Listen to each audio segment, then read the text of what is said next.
akrab disapa Ines, selaku peranata acara hari ini akan memandu jalannya sharing session hari ini.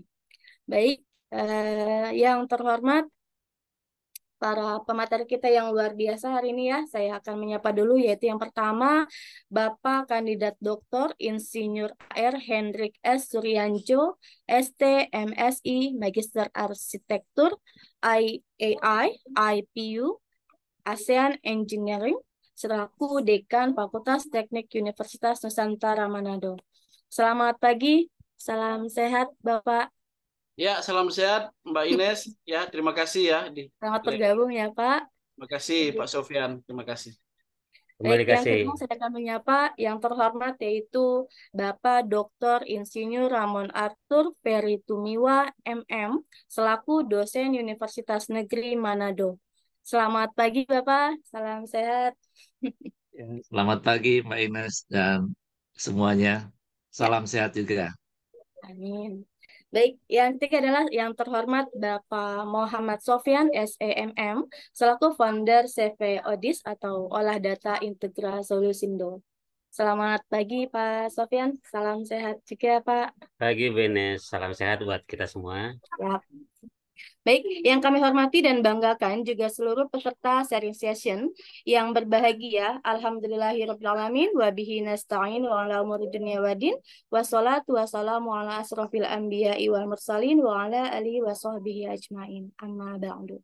Alhamdulillah, puji syukur marilah kita panjatkan kehadirat Allah Subhanahu wa Ta'ala yang telah memberikan limpahan rahmatnya dan taufik serta hidayahnya kepada kita semua sehingga pada hari ini kita dapat berkumpul ya dan bergabung pada kegiatan hari ini. Salawat serta salam marilah kita curahkan ke baginda besar kita, Nabi besar kita, Nabi Muhammad SAW, kepada keluarganya, sahabatnya, semoga kita mendapat syafaatnya di yaumil akhir. Amin. Baik, sebelum kami buka acara hari ini, saya akan bacakan terlebih dahulu susunan acara sharing session kita hari ini. Yang pertama yaitu pembukaan acara dan doa. Yang kedua menyanyikan lagu Indonesia Raya. Yang ketiga adalah laporan kegiatan acara tips tembus Scopus dan pengenalan aplikasi Max QDA untuk kualitatif riset yang akan disampaikan oleh Bapak Muhammad Sofyan SEMM.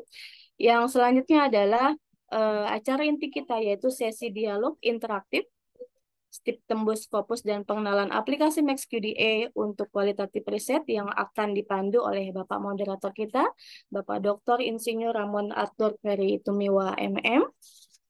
Dan yang akan dibawakan, yang akan disampaikan oleh Bapak selaku pemateri kita, yaitu Bapak Kandidat Doktor Insinyur AR Hendrik S. Suryanjo, ST, MSI, Magister Arsitektur, IAI, IPU, ASEAN Engineering. Saya mohon maaf ya apabila ada salah dalam penyebutan gelarnya nih Bapak. Ya, Baik, Mbak. yang selanjutnya adalah sesi tanya jawab. Oke, dan acara yang selanjutnya setelah tanya jawab yaitu ada pemberian sertifikat kepada para pembicara kita dan moderator oleh Pak Muhammad Sofyan nanti akan disampaikan. Dan yang acara terakhir yaitu penutup. Baik, oke, demikian marilah kita buka acara hari ini dengan membaca doa menurut agama dan kepercayaan masing-masing. Berdoa dimulai.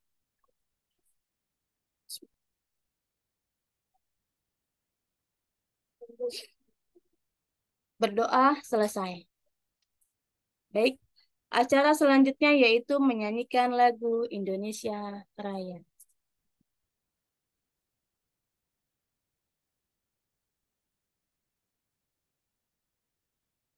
Para hadirin boleh di-unmute untuk mic-nya ya.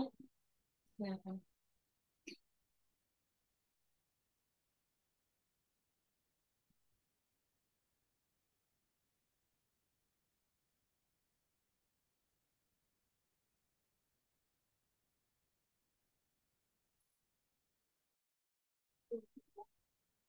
Izin, apakah sudah terlihat Bapak Ibu? Belum Pak, di Sudah, play. tinggal suaranya aja yang belum, Pak. Sudah terlihat ya. Oke, sudah terlihat ya. Oke, baik. Mari duduk dengan tegap, kita dengarkan lagu Indonesia Raya.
Terima kasih. Hadirin silakan duduk dengan nyaman.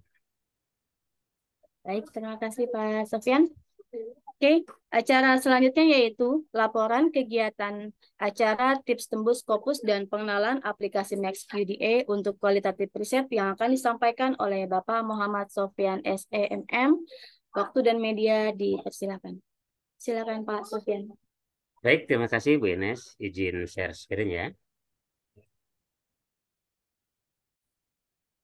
Apakah sudah terlihat Bapak Ibu? Sudah Pak. Ya, sudah. Ya. Baik, Assalamualaikum warahmatullahi wabarakatuh. Salam sehat, salam semangat, salam sejahtera untuk kita semua. Izin melaporkan kegiatan sharing session tip tembus Scopus dan pengenalan aplikasi MaxDA untuk kualitatif riset. Ya. Hari ini Sabtu 24 Juni 2023. Izin melaporkan kepada yang terhormat ya Bapak Dekan kita. Takut salah panggil nama gelarnya, panggil namanya saja ya. Gelarnya soalnya panjang sekali. Jadi saya panggil namanya saja Bapak Dr.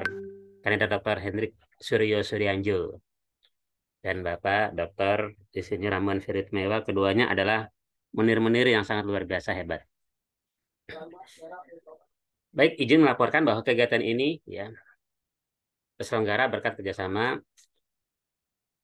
Cevildis dengan Yayasan Karisma Venti Rasmawati dan juga Universitas Nusantara Manado dan Universitas Negeri Manado. Terima kasih Bapak Ibu semua ya yang telah berkenan hadir bergabung pada acara kami. Di sini tergabung dari 26 provinsi, Menir. Alhamdulillah ini ya luar biasa. Acara kita sudah nasional ini ya, sudah nasional, sudah dihadiri oleh perwakilan dari 26 provinsi yang di mana data terakhir itu kurang lebih 300 orang peserta. Izin melaporkan dari 26 provinsi ini. Nah, uniknya walaupun kita ini acaranya adalah online dari Jakarta dan pematerinya dari Manado, ternyata pesertanya yang terbanyak dari Aceh. Dari Aceh justru ya. Dari Aceh ini luar biasa sebanyak 17,5%. Ya. Dari 250 orang itu 17,5% dari Aceh. Lalu yang kedua dari Jawa Barat 10,5%. Lanjut Jakarta baru 9,6%. Tapi ini bukan polling quick count ya, bukan ya. Ini hanya sebaran peserta saja yang kita rangkum dari 26 provinsi berdasarkan absensi. Registrasi. Lalu dari Jawa Timur ada 8,8%, Sulawesi Selatan 8,3%. Nah, dari tuan rumah Sumatera Utara ya, Sumatera Utara 7,9%, Sulawesi Utara 5,7%. Terus yang terkecil ada dari Papua juga ini hadir ya perwakilannya. Terima kasih, luar biasa ini. Ada dari NTT juga, Kalimantan Tengah, Kalimantan Barat, dan Jambi. Totalnya ada 26 provinsi yang menghadiri acara sharing session kita Tip Tembus Scopus. Rupanya memang acara ini sangat dinantikan sekali bagaimana kiat-kiatnya nanti tips supaya dapat diterima di Scopus gitu ya, karena tidak mudah tembus Scopus ya, apalagi dengan cara tidak berbayar. Nah, itu kuncinya. Nanti kita gali seperti apa kiat-kiatnya dari Menir Hendrik Surya Suryanjo yang luar biasa ini. Nah, dari 26 provinsi ini izin melaporkan juga sebaran pekerjaannya. Sebaran pekerjaannya karena kita adalah Scopus itu dari dosen tentunya ya, maka dosen dan pengajar ini yang mendominasi sebanyak 67,1%. Nah, diikuti oleh mahasiswa dan juga seperti juga mahasiswa ini mahasiswa S3 sepertinya ya, antara S2 S3 yang juga ingin tembus Scopus banyak 24,1%. Terima kasih kepada mahasiswa, termasuk saya sendiri juga mahasiswa. Lalu ada dari PNS, nah 3,9%, wira swasta 2,2%, sementara ada yang dari pegawai swasta dan peneliti sebanyak 1,3% masing-masing. Nah, itu ya yang dapat kami laporkan, dua hal ini ya berkaitan dengan jumlah peserta tadi kurang lebih hampir 300 orang ya dari 26 provinsi, dan ini sebaran pekerjaannya. Seperti itu yang dapat kami sampaikan dari saya Odis sebagai pelaksana acara. Terima kasih atas kehadiran Bapak Ibu semua. Selamat mengikuti acara ini dan kami kembalikan kepada peserta kita yang paling cantik. Mbak Ines, silakan. Baik, terima kasih Pak Sofyan atas laporan kegiatannya. Oke, Masya Allah sekali ya Pak ya, peserta kita dari Sabang sampai Merauke nih Pak. Iya, luar biasa. Karena ada mendirnya yang ganteng ini, pematerinya. Iya. Siap, siap. Oke, baik. Acara selanjutnya kita masuk ke acara inti, yaitu sesi dialog interaktif, tips tembus Scopus, dan pengenalan aplikasi Max QDA untuk kualitatif riset yang akan dimoderatori oleh Bapak Dr. Insinyur Ramon Arthur Ferry Tumiwa MM, dan pemateri kita atau pembicara kita yaitu Bapak Kandidat Dr. Insinyur AR Hendrik S. Suryanjo. Sebelumnya kami izin menyampaikan untuk biodata dari Bapak moderator kita hari ini, yang dimana Bapak Dr. Insinyur Ramon Arthur Ferry Tumiwa MM adalah beliau sarjana pertanian dari Fakultas Pertanian Unsrat Manado ya Pak pada tahun 92, dan Magister Manajemen Universitas Trisakti Jakarta pada tahun 2001, dan Doktor Universitas Brawijaya Malang pada tahun 2013, dan short course-nya yaitu yang pertama di University of Queensland Australia dan Singapore Exchange. Riwayat pekerjaan beliau yang pertama yaitu di Garuda Indonesia, insya Allah ya Pak, di tahun 92 sampai dengan 93. Usia saya masih 2 tahun itu Pak. Saya belum lahir malah itu teh. Wow. Saya masih 2-3 sudah. tahun ya, Masya Allah. Dan yang selanjutnya itu Bapak juga pernah bekerja di PT Jakarta Land, ya di Air Group of Companies, PT Nusantara Bakti Utama, Universitas Nusantara Manado, IPDN Kampus Sulut, dan Universitas Negeri Manado. Insya Allah ya Pak. Dan Pak Dr. Insinyur Ramon ini juga sudah menghasilkan buku dan karya ilmiah yang Masya Allah di sini kurang lebih bukunya sudah mencapai 15 ya, kurang lebih atau lebih nih sepertinya. Masya Allah banget ya Pak. Semoga kita semua bisa mengikuti jejak para pemateri kita dan moderator kita hari ini yang sangat luar biasa. Amin. Baik, selanjutnya saya serahkan untuk acara hari ini sesi dialog interaktif kepada Bapak Moderator, Bapak Dr. Insinyur Ramon Arthur Ferry Tumiwa MM. Silakan Bapak. Ya, terima kasih Mbak Ines yang luar biasa. Insya Allah Pak, terima kasih. Tepatnya Iin Andrayanti Andrayanti. SEMA. Iya. Memang luar biasa Pranata acara kita pada pagi hari ini. Dan memang juga yang luar biasa juga di sini ada founder CV Odis Olah Data Integra Solusindo, kandidat Dr. Muhammad Sofyan. Dan Amin, tentunya amin.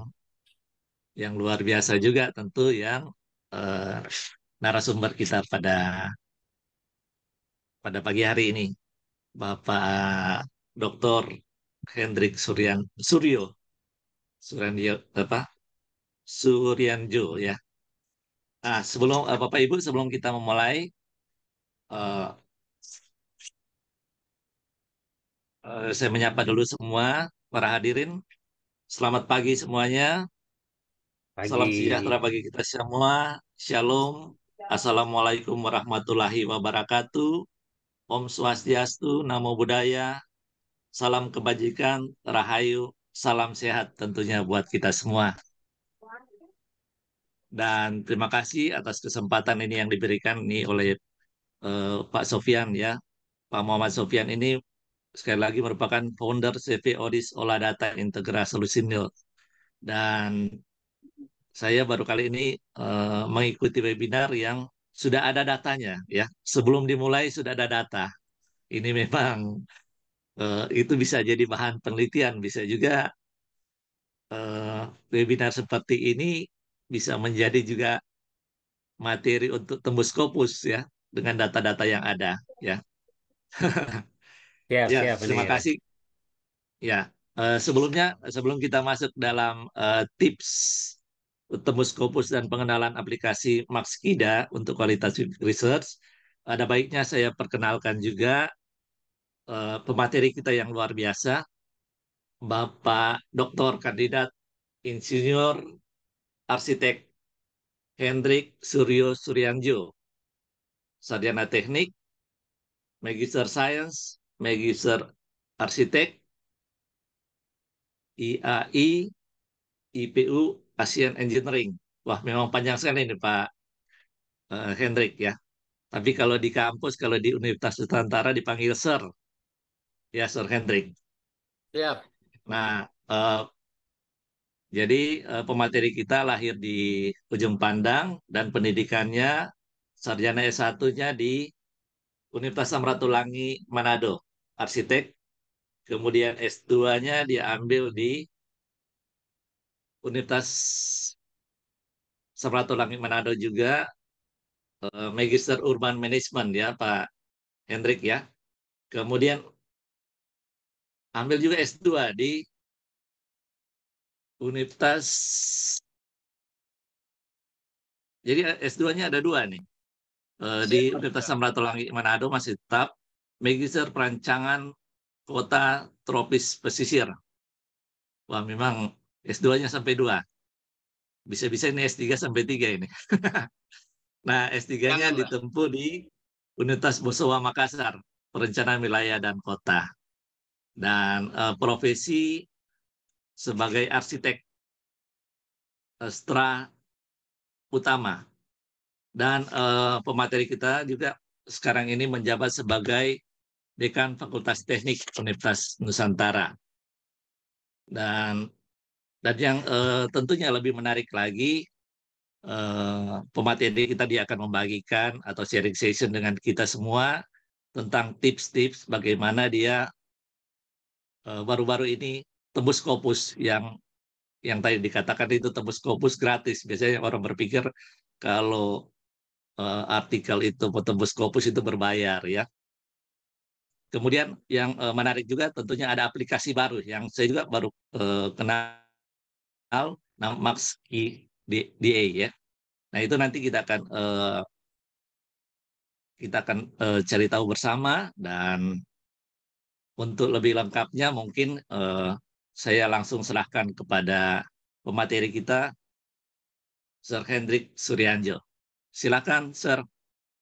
Baik, terima kasih Benar Ferry, Dr. Raymond Ferry Tumiwa MM.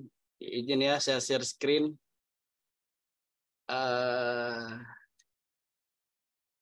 Kelihatan ya?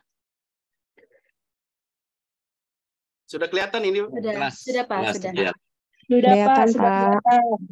Baik, ya sebenarnya juga kalau mau dibilang untuk tembus Scopus itu sih ya baru terhitung belum 2 digit lah untuk angka-angkanya.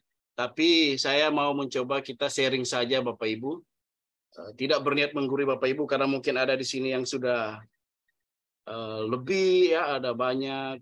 Tapi ini seakan-akan menjawab kegalauan saya dulu dan termasuk juga founder CV Audis ini ya, untuk bagaimana ada tips ya bisa dibagikan yang saya baru memulai juga 2020 Bapak Ibu, masih sangat baru. Jadi yang namanya penolakan reject itu sudah berkali-kali. Nah, hal itulah yang saya mau bagikan kepada kita semua. Saya sempat ikut beberapa webinar, tapi ternyata memang tidak secara deskriptif sekali ataupun secara substansi menjelaskan bagaimana cara kita masuk, buat akun misalnya, cara membalasnya, dan hal itu nanti akan kita lihat sebentar ya. Ya akan saya bagikan kepada kita semua, berbagi ya, kita sharing saja. Oke, singkat saja saya lanjut. Ini biodata tadi sudah dibacakan oleh Pak moderator, saya lewat saja ya. Ini sistematika yang saya mau bagikan kepada kita semua di pagi menjelang siang ini. Pertama, ada definisi juga terkait Scopus, saya juga ambil dari beberapa literatur, baik di internet juga dan terkait dari beberapa buku. Kemudian bagaimana kita fokus untuk mencari jurnal ya, terkait. Kemudian cara daftaran buat akun ya. Kemudian bagaimana proses submit dan review dan sampai ada pembayaran ya. Dan juga kesimpulan kita. Dan termasuk ada suplemen tambahan pengenalan aplikasi MaxQDA ini. Nah, saya perjelas lagi Bapak Ibu, ada 3 artikel saya tembus. 2 itu berbayar, jujur saja 2 berbayar. $300, yang 1 itu gratis Q2, yang Q3 itu berbayar. Ya itulah strategi yang mau saya sampaikan ketika kita studi S3 punya strategi, karena targetnya kan minimal ada 1 artikel yang bisa tembus dan menjadi syarat kita maju ujian tutup ataupun juga promosi nantinya. Nah, dalam upaya itu saya diarahkan promotor untuk coba buat 3 dan masing-masing itu dimasukkan pada jurnal-jurnal terkait. Ya harapannya hanya 1 saja yang tembus supaya bisa cepat ujian tutup ya. Tapi ternyata dalam kurun waktu ada yang 45 bulan, ada yang 1 sampai 7 bulan itu bisa keluar 3. Ya. Nah itu yang saya mau bagikan ke Bapak Ibu sekalian. Nah sebenarnya kita juga fokus juga terkait Scopus yang seringkali menjadi momok menakutkan bagi kita yang sedang studi S3 ya, atau juga S2 yang juga disyaratkan. Nah, Scopus ini kalau kita lihat dari literatur yang saya ambil juga dari Wikipedia dan juga beberapa literatur terkait. Nah, ini adalah basis data rujukan ya. Ini sebenarnya milik Elsevier. Nah, ada berbagai banyak bidang ilmu di sini seperti ilmu hayati, ilmu sosial, kedokteran dan sebagainya. Nah, ini yang menjadi titik cara mengukur keberhasilan seorang mahasiswa S3 untuk bisa cepat selesai dan menyelesaikan studinya. Ya, jadi nanti ada impact faktornya yang dikeluarkan oleh Thomson Reuters atau juga SJR ya yang pada prinsipnya sama dengan itu. Ada secara numerik itu cara hitung mereka dan bagaimana sebuah jurnal itu punya dampak yang tinggi, ada juga yang sedang, ada juga yang rendah atau biasa saja. Nah, Scopus itu Bapak Ibu mungkin kita juga semua pernah baca ini, tapi saya jelaskan sedikit dulu. Ada 4 tingkatan ya, dari Q1, Q2, Q3, Q4. Yang tertinggi adalah Q1. Nah, Q1 ini artinya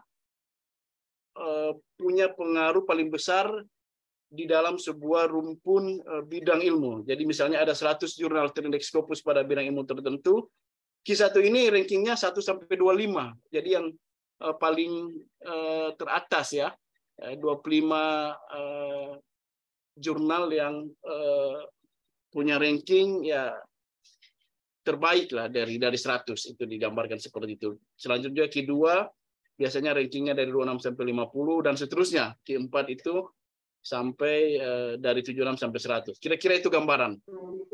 Nah, dari beberapa kampus sudah mensyaratkan minimal tembus Q1 atau Q2.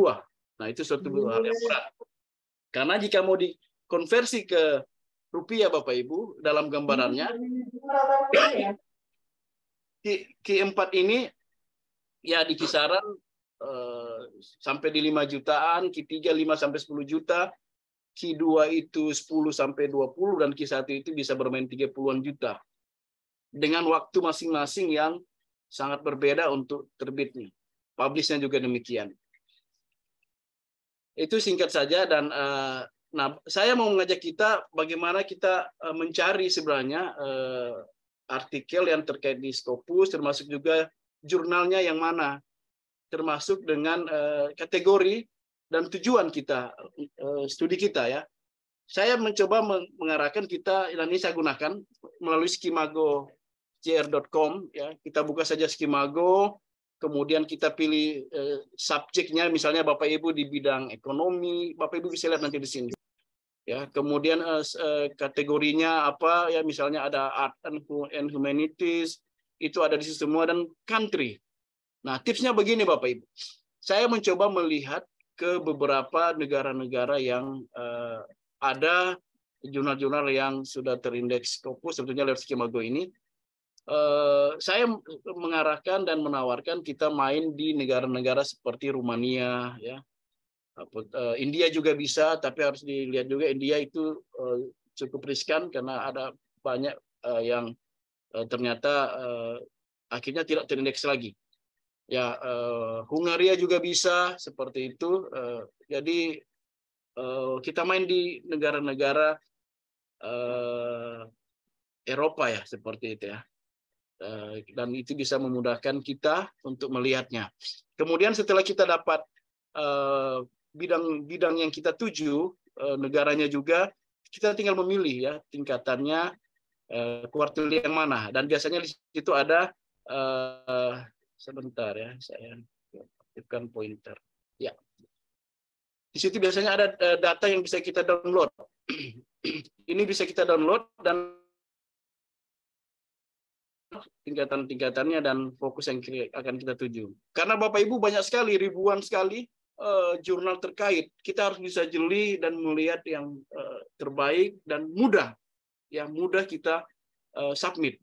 Karena banyak juga yang tersedia dan sangat sulit. Saya pelajari sangat sulit dari tata tulisnya dan lain-lain sebagainya. Kita pelajari nanti hal-hal lainnya.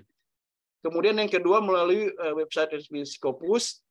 Ya, jadi ini scopus.com, kita bisa buka saja. Kemudian kita masuk ke enter title, ya, enter kalau sudah kita dapat ISSN-nya, kita masukkan saja dan kita search. Nanti akan kita bisa lihat dia tahun-tahun coverage-nya, mengindikasikan jurnal ini sudah berapa tahun ya di Scopus dan bagaimana track-nya. Ya. Kemudian jangan lupa juga selanjutnya, jurnal Indonesia juga ada yang sudah terindeks Scopus. Ya, biasanya itu bermain di Sinta 1. Nah, kita bisa buka sinta.co.id, kemudian filternya kita pilih, kita pilih Sinta 1. Di situ nanti akan ada keluar jurnal-jurnal yang sudah masuk Sinta 1 dan terindeks Scopus. Nah, itu beberapa cara kita untuk mencarinya yang saya sudah coba pakai selama ini dan cukup efektif. Kemudian yang kedua, yang tidak kalah penting adalah bagaimana kita membuat, daftar dan buat akun di jurnal terkait ini. Nah, ini salah satu contoh dan masing-masing jurnal saya katakan berbeda. Tapi ini salah satu contoh dari jurnal yang coba saya submit. Ini jurnal Malaysia, Journal of Sustainability, Science and Management. Ini jurnal ini dia terbit setiap bulan, ya. Saya katakan setiap bulan. Nah, itu salah satu trik kita. Kita melihat jurnal yang cepat publikasinya, kemudian pertama juga selingkungnya tidak sulit, yang seperti apa nanti saya sampaikan sebentar. Nah, untuk mencari ini sama, kita gunakan Skimago, kemudian kita memasukkan ISN-nya, masuk homepage-nya. Biasanya itu ada homepage, ini akan mengarahkan kita ke jurnal terkait, ya, homepage-nya ini. Setelah itu Bapak Ibu kita bisa langsung buat akun. Caranya bisa langsung create an account atau bisa juga lewat submit manuskrip. Biasanya langsung akan mengarahkan kita. Apabila belum ada akun, kita harus membuat create an account. Ikuti saja petunjuk di situ. Ya, poin-poinnya yang penting di sini diisi. Ada tanda-tanda bintang itu wajib diisi. Kalau yang tidak ada bisa dilewatkan. Ya, bisa dilewatkan, no problem, tidak diisi. Nah, fokus utama adalah membuat akun. Walaupun saya katakan ada juga beberapa jurnal yang tidak mewajibkan membuat akun ini. Contoh, salah satu yang kedua yang tembus gratis itu mereka tidak menyarankan membuat akun. Jadi masing-masing berbeda. Tapi saya mengarahkan kita mencoba jalur yang langsung membuat akun ini, ya, karena banyak kesulitan, tidak tahu mulai dari mana, ya. Kemudian setelah akun dibuat, tentunya kita sudah bisa login, ya. Ada email yang kita masukkan di situ, akan ada informasi ID kita bisa kita rubah dan lain sebagainya. Saran saya kita rubah saja supaya bisa mudah kita ingat dan simpan di fasilitas yang bisa kita ingat, ya, bisa Word. Kalau saya menggunakan protected text, itu biasa online ada, dan ada password yang bisa kita simpan sehingga memudahkan kita untuk mengingat di mana artikel kita itu, ya Bapak Ibu. Password dan ID kita. Nah, sekarang bagaimana proses submit-nya setelah kita membuat akun? Tentunya pertama harus kita persiapkan artikel. Artikel ini harus sesuai template, Bapak Ibu. Nanti di bagian homepage jurnal tersebut ada template. Template ini yang akan menjadi guideline kita untuk menulis artikel. Jadi pertama siapkan saja dulu materi kita, abstraknya, metode, kemudian juga hasil, ya, dan diskusi, kemudian juga conclusion-nya, referensinya itu kita siapkan saja. Kemudian kita pelajari template yang ada, ya. Template itu biasanya sudah diberikan, ya, sudah diberikan oleh jurnal dan dapat kita download. Nah, sudah ada formatnya seperti ini. Bapak Ibu, saya arahkan kita memakai saja fasilitas Matchproof, ya, itu ada tanda kuas, ya. Jadi kita tinggal paste saja di bagian sini dan kita menggunakan fasilitas Matchproof itu untuk bisa sama dengan template, ya, template yang ada. Kemudian pelajari juga mereka meminta apa, keyword misalnya minimal ada 5 atau ada 3, itu harus dipelajari. Kemudian susunannya ada material and methods, itu dipisahkan, ya, metode dan juga data-data yang ada, termasuk juga research and discussion. Jadi kita pelajari saja, intinya template-nya ada itu dan kita input di situ mana bagian yang sesuai dengan artikel yang sudah kita tulis, ya. Kemudian pelajari juga Bapak Ibu model, tabel gambar, referensi dan lain-lain. Ada beberapa publisher ini dia mensyaratkan hanya ada 3 garis seperti ini. Tapi ada juga yang full. Jadi pelajari saja dia contohnya seperti apa. Kemudian juga untuk gambar, ada yang mensyaratkan dia di middle, ya, di tengah, ya. Tapi ada juga Bapak Ibu yang mengarahkan bisa di pinggir, ya. Kemudian beberapa arahan mereka kayak seperti ini, gambarnya harus jelas, tidak ada gambar yang terputus-putus, ya. Kemudian tidak ada yang lebih tebal seperti ini. Nah, itu harus Bapak Ibu pelajari dulu semua. Nah, sambil menyalin itu ke format template yang ada. Kemudian referensi juga Bapak Ibu harus perhatikan yang disyaratkan, apakah tipe stylenya, ya, ada yang apa style, kemudian juga ada yang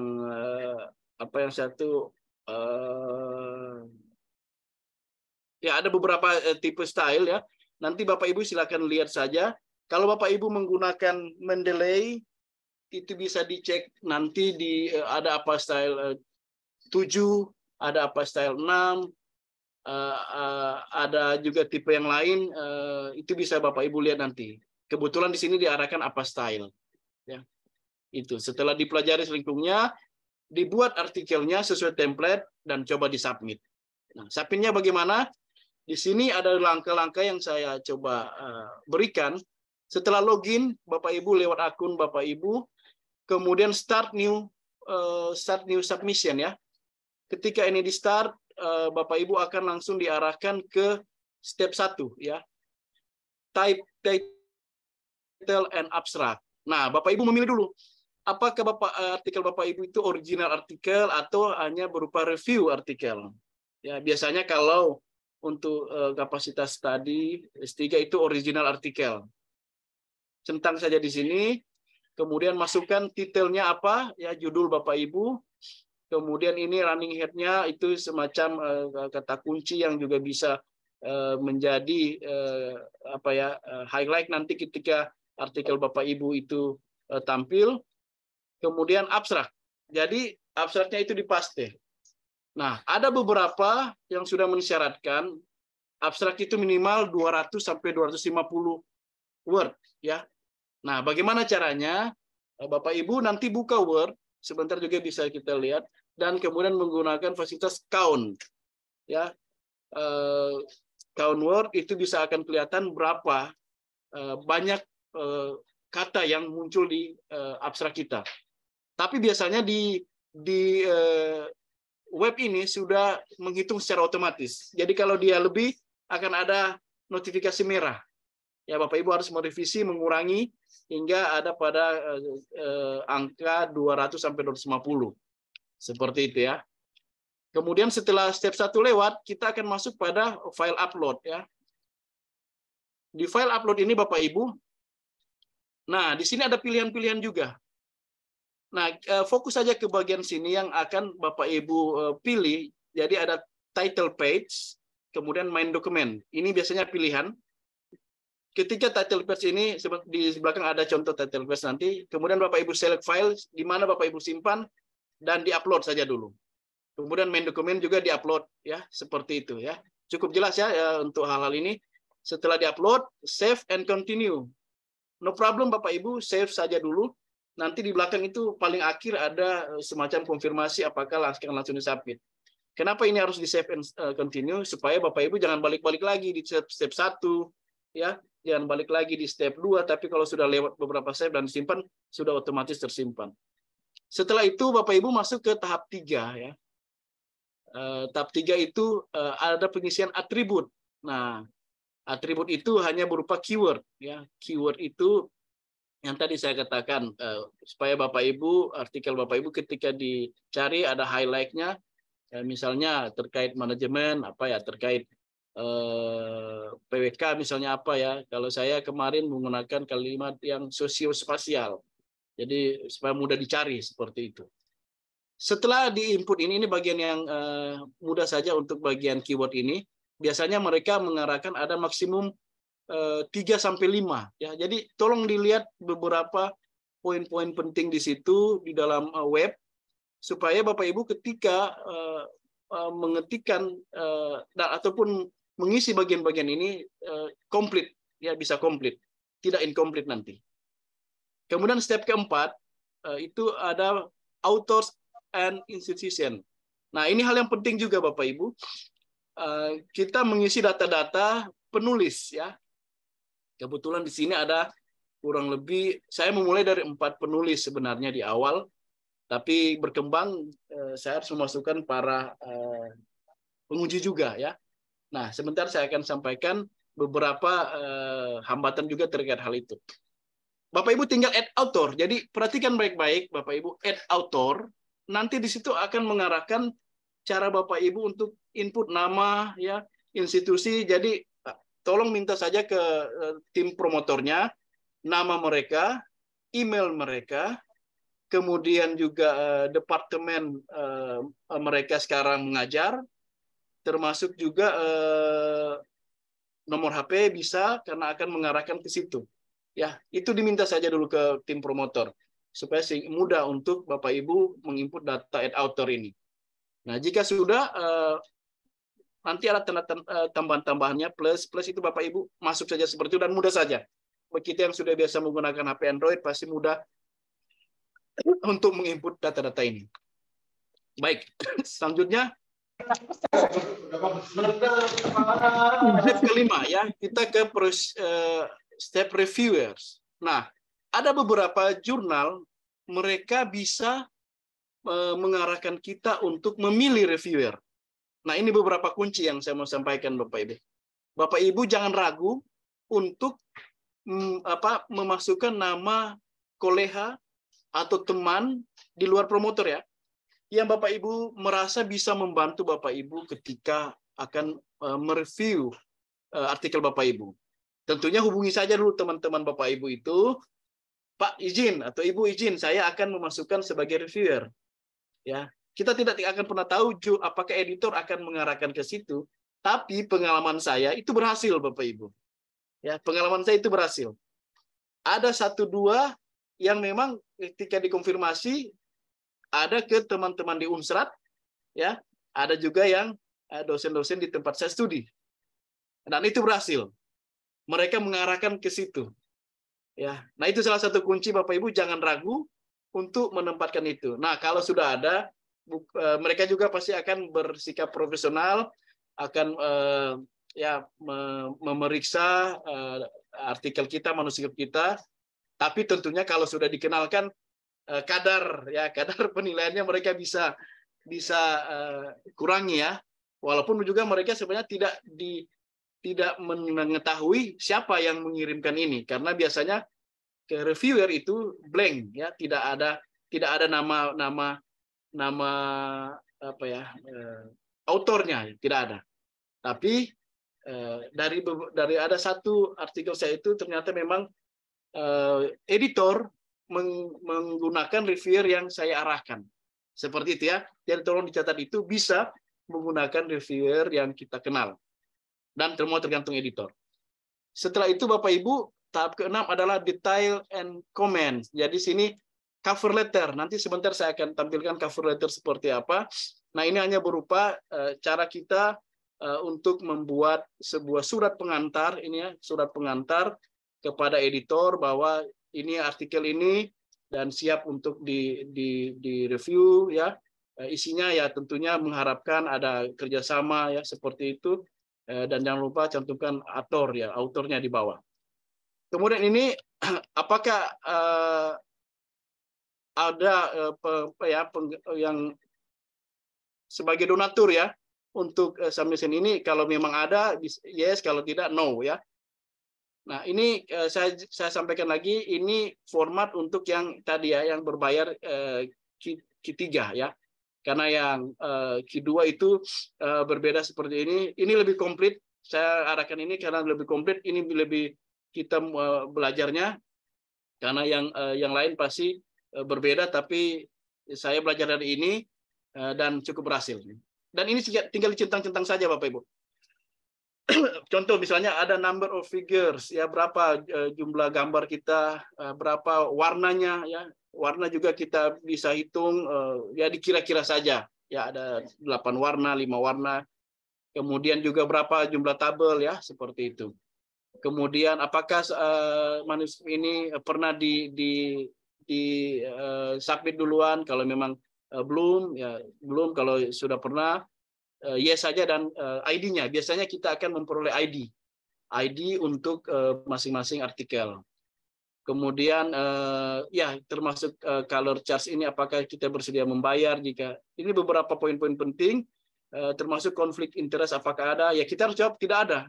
Ya jadi jangan Bapak Ibu jawab yes, itu pasti akan jadi ada pertimbangan editor untuk mengirim ke reviewer. Jadi no ya.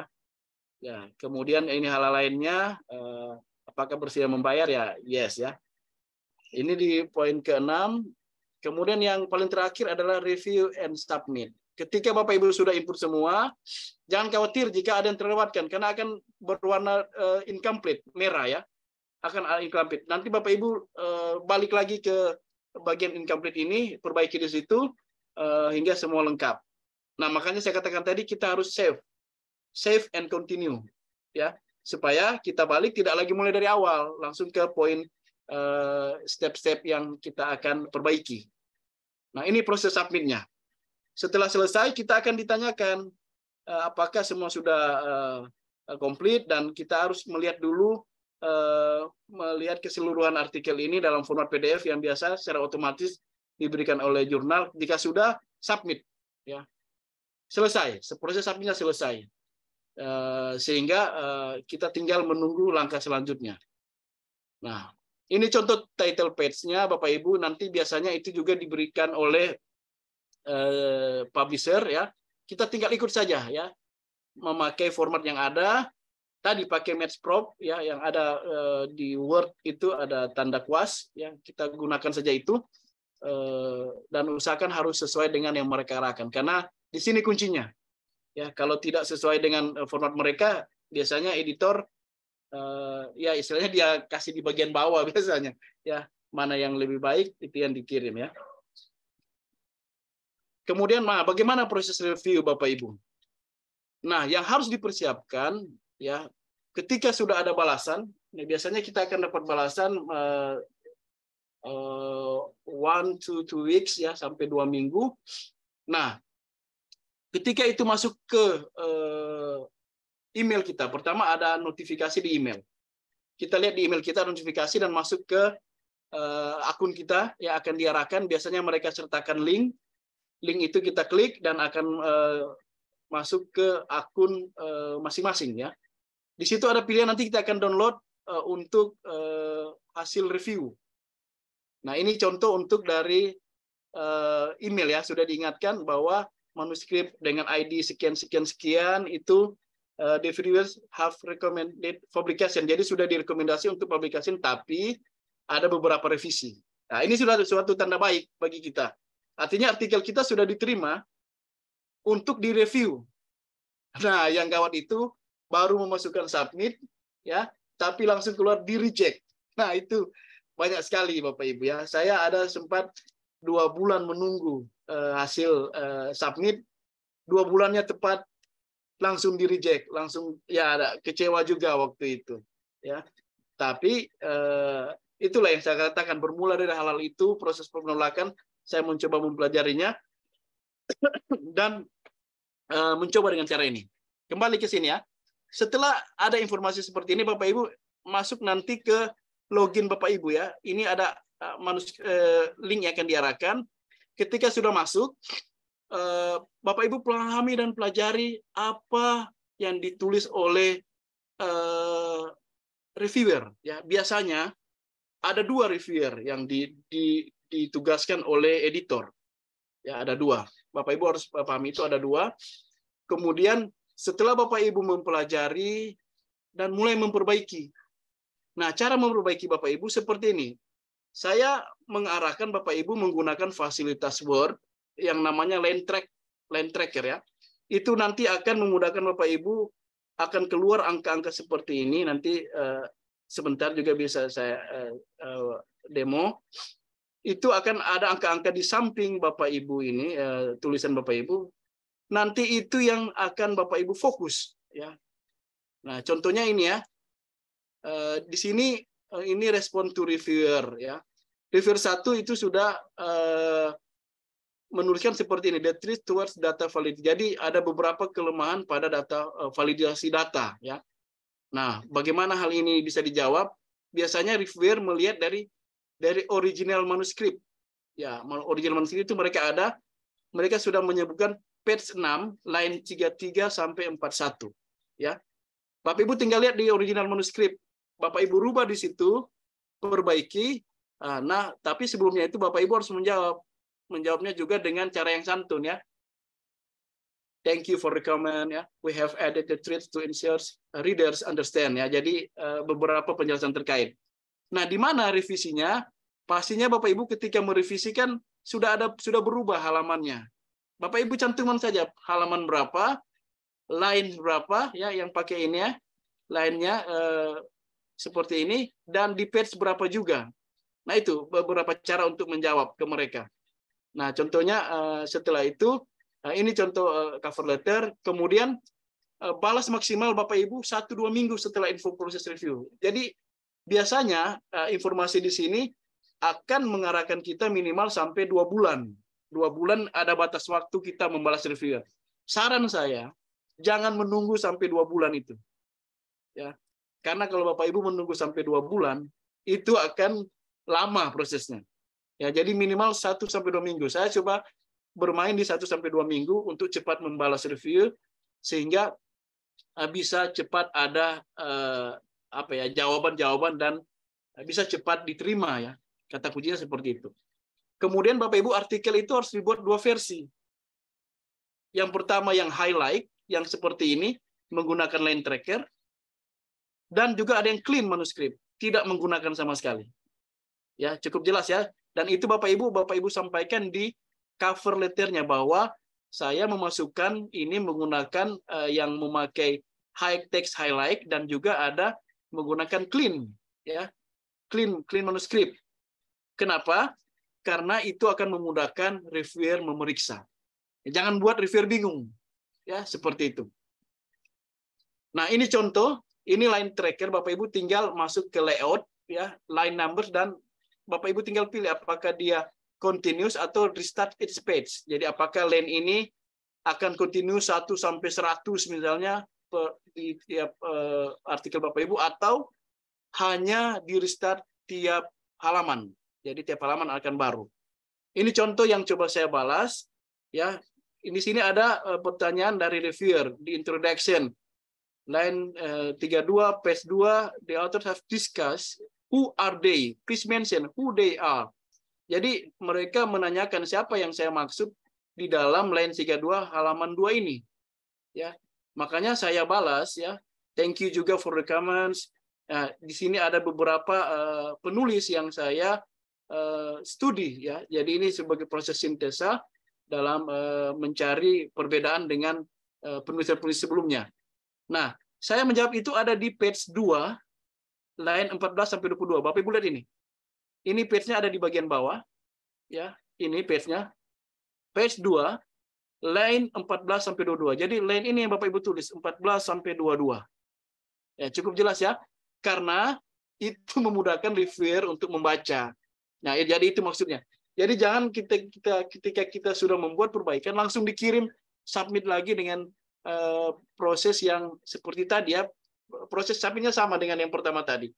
Tapi usahakan ini bisa terbaca mudah oleh reviewer. Di situ kuncinya. Mereka akan mudah mengoreksi perbaikan-perbaikan kita.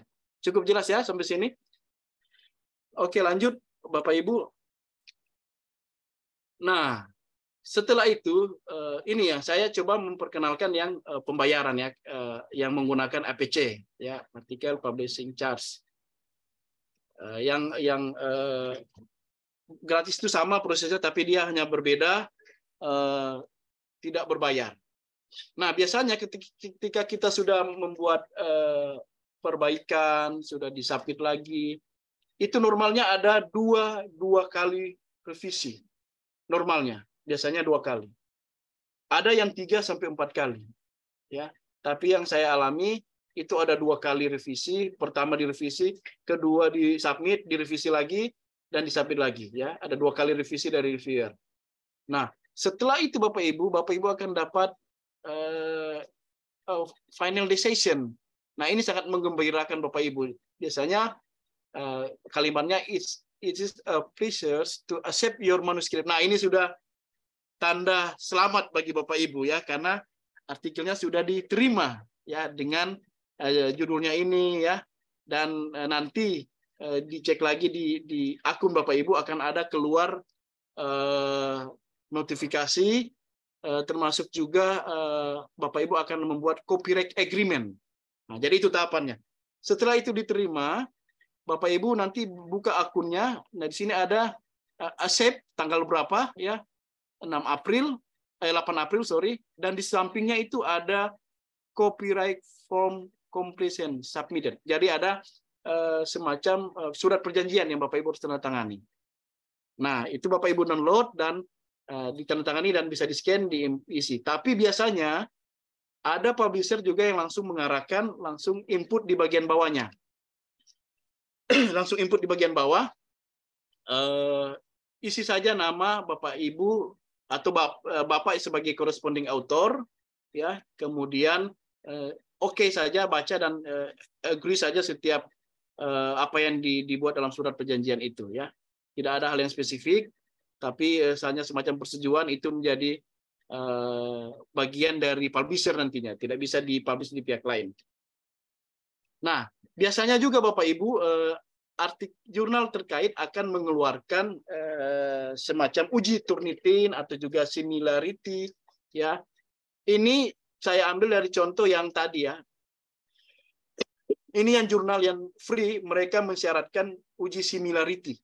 Kebetulan saya waktu memasukkan ini tingkat similarity-nya hanya 4%, ya. Jadi itu di bawah 10 sangat baik sekali, ya. Ada yang di bawah 20. Ya, masing-masing publisher saya katakan. Sehingga ini jadi hal penting juga ketika diuji similarity ini.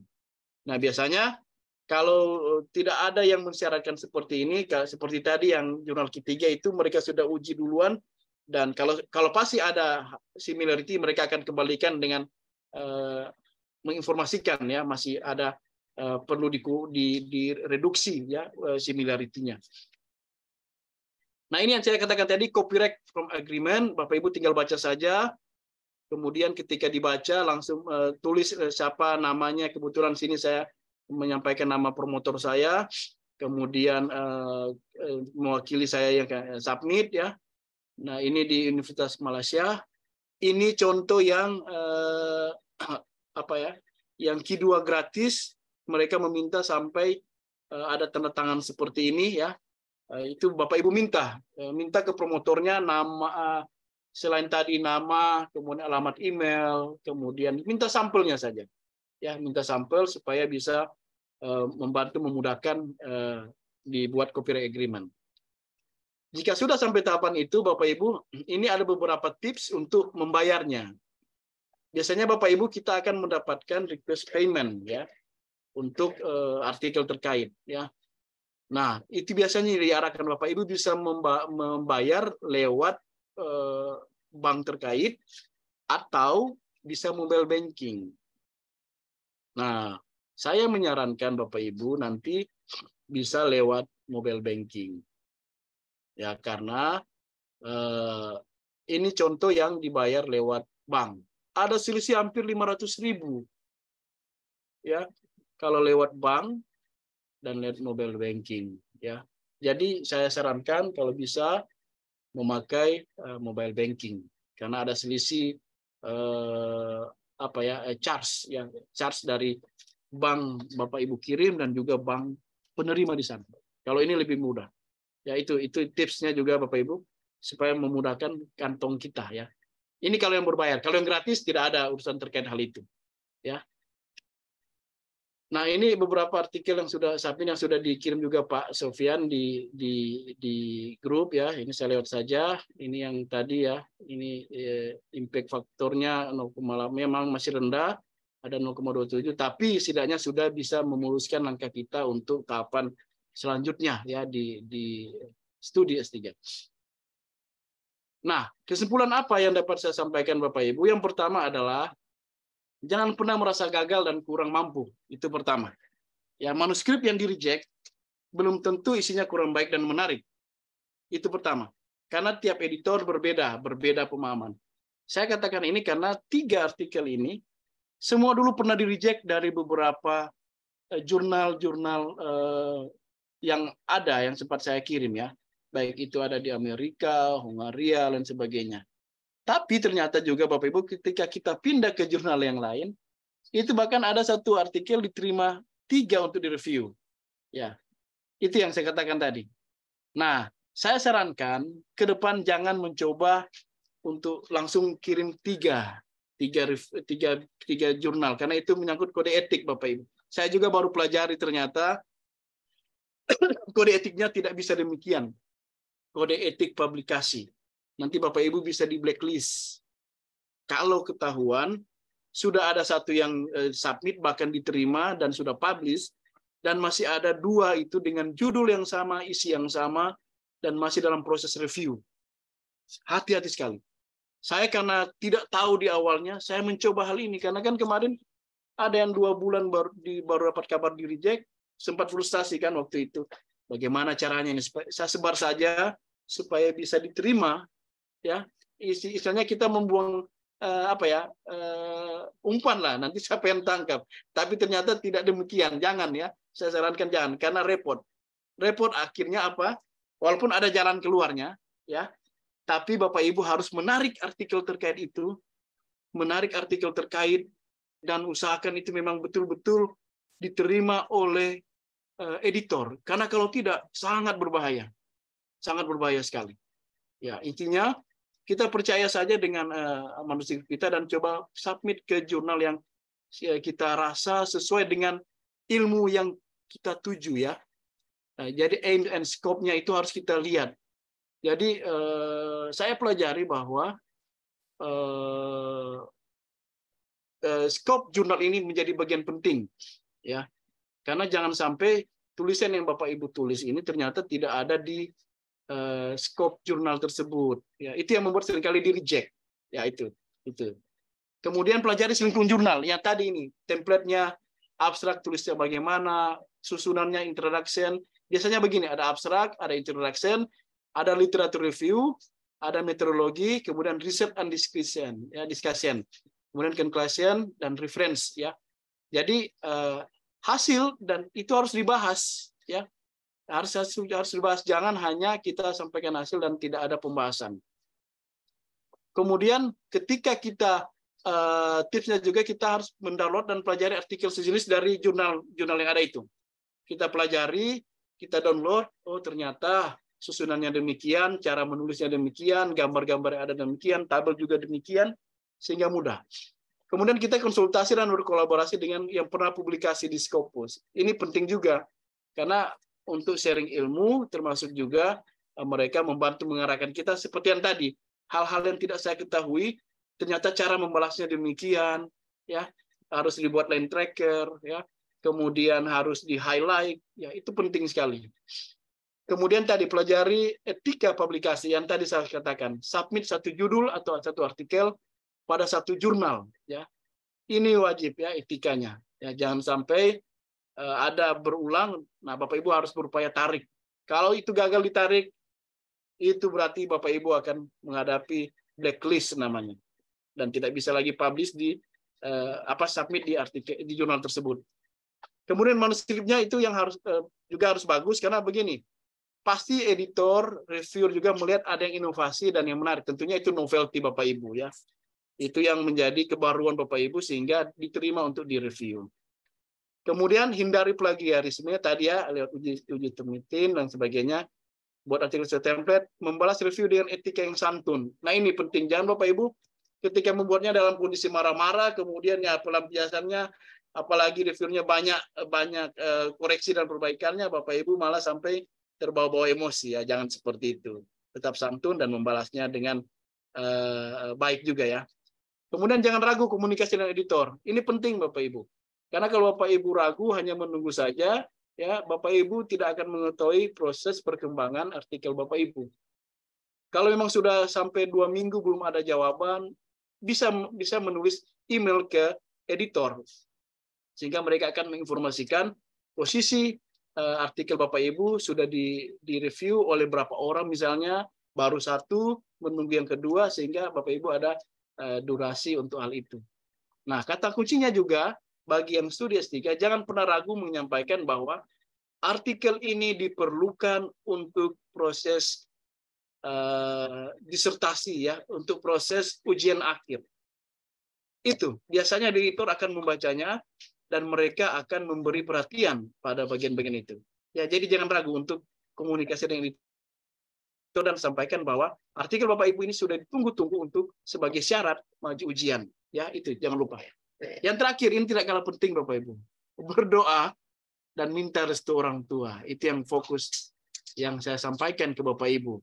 Karena dari pengalaman saya, ya saya sampaikan kepada orang tua saya bahwa syarat cepat selesai S3 adalah artikel harus publish. di jurnal terindeks Scopus, apakah Q3 atau Q2. Jadi saya sampaikan, tolong doakan supaya bisa publish. Dan itu terbukti Bapak Ibu.